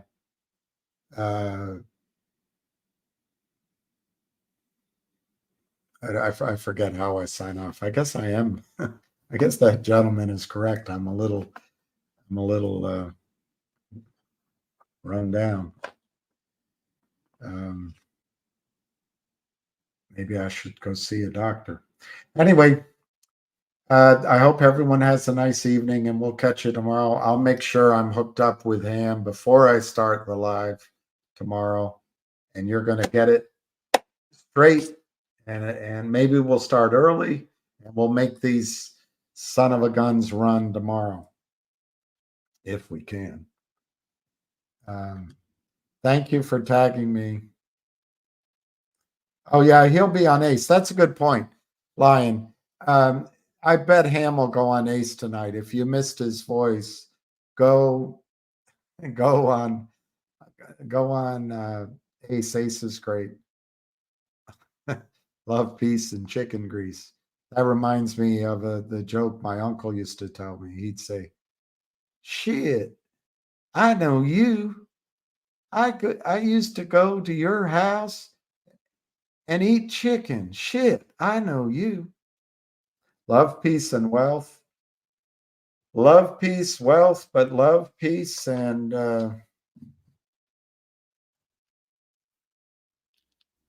happiness, I guess, or at least contentedness.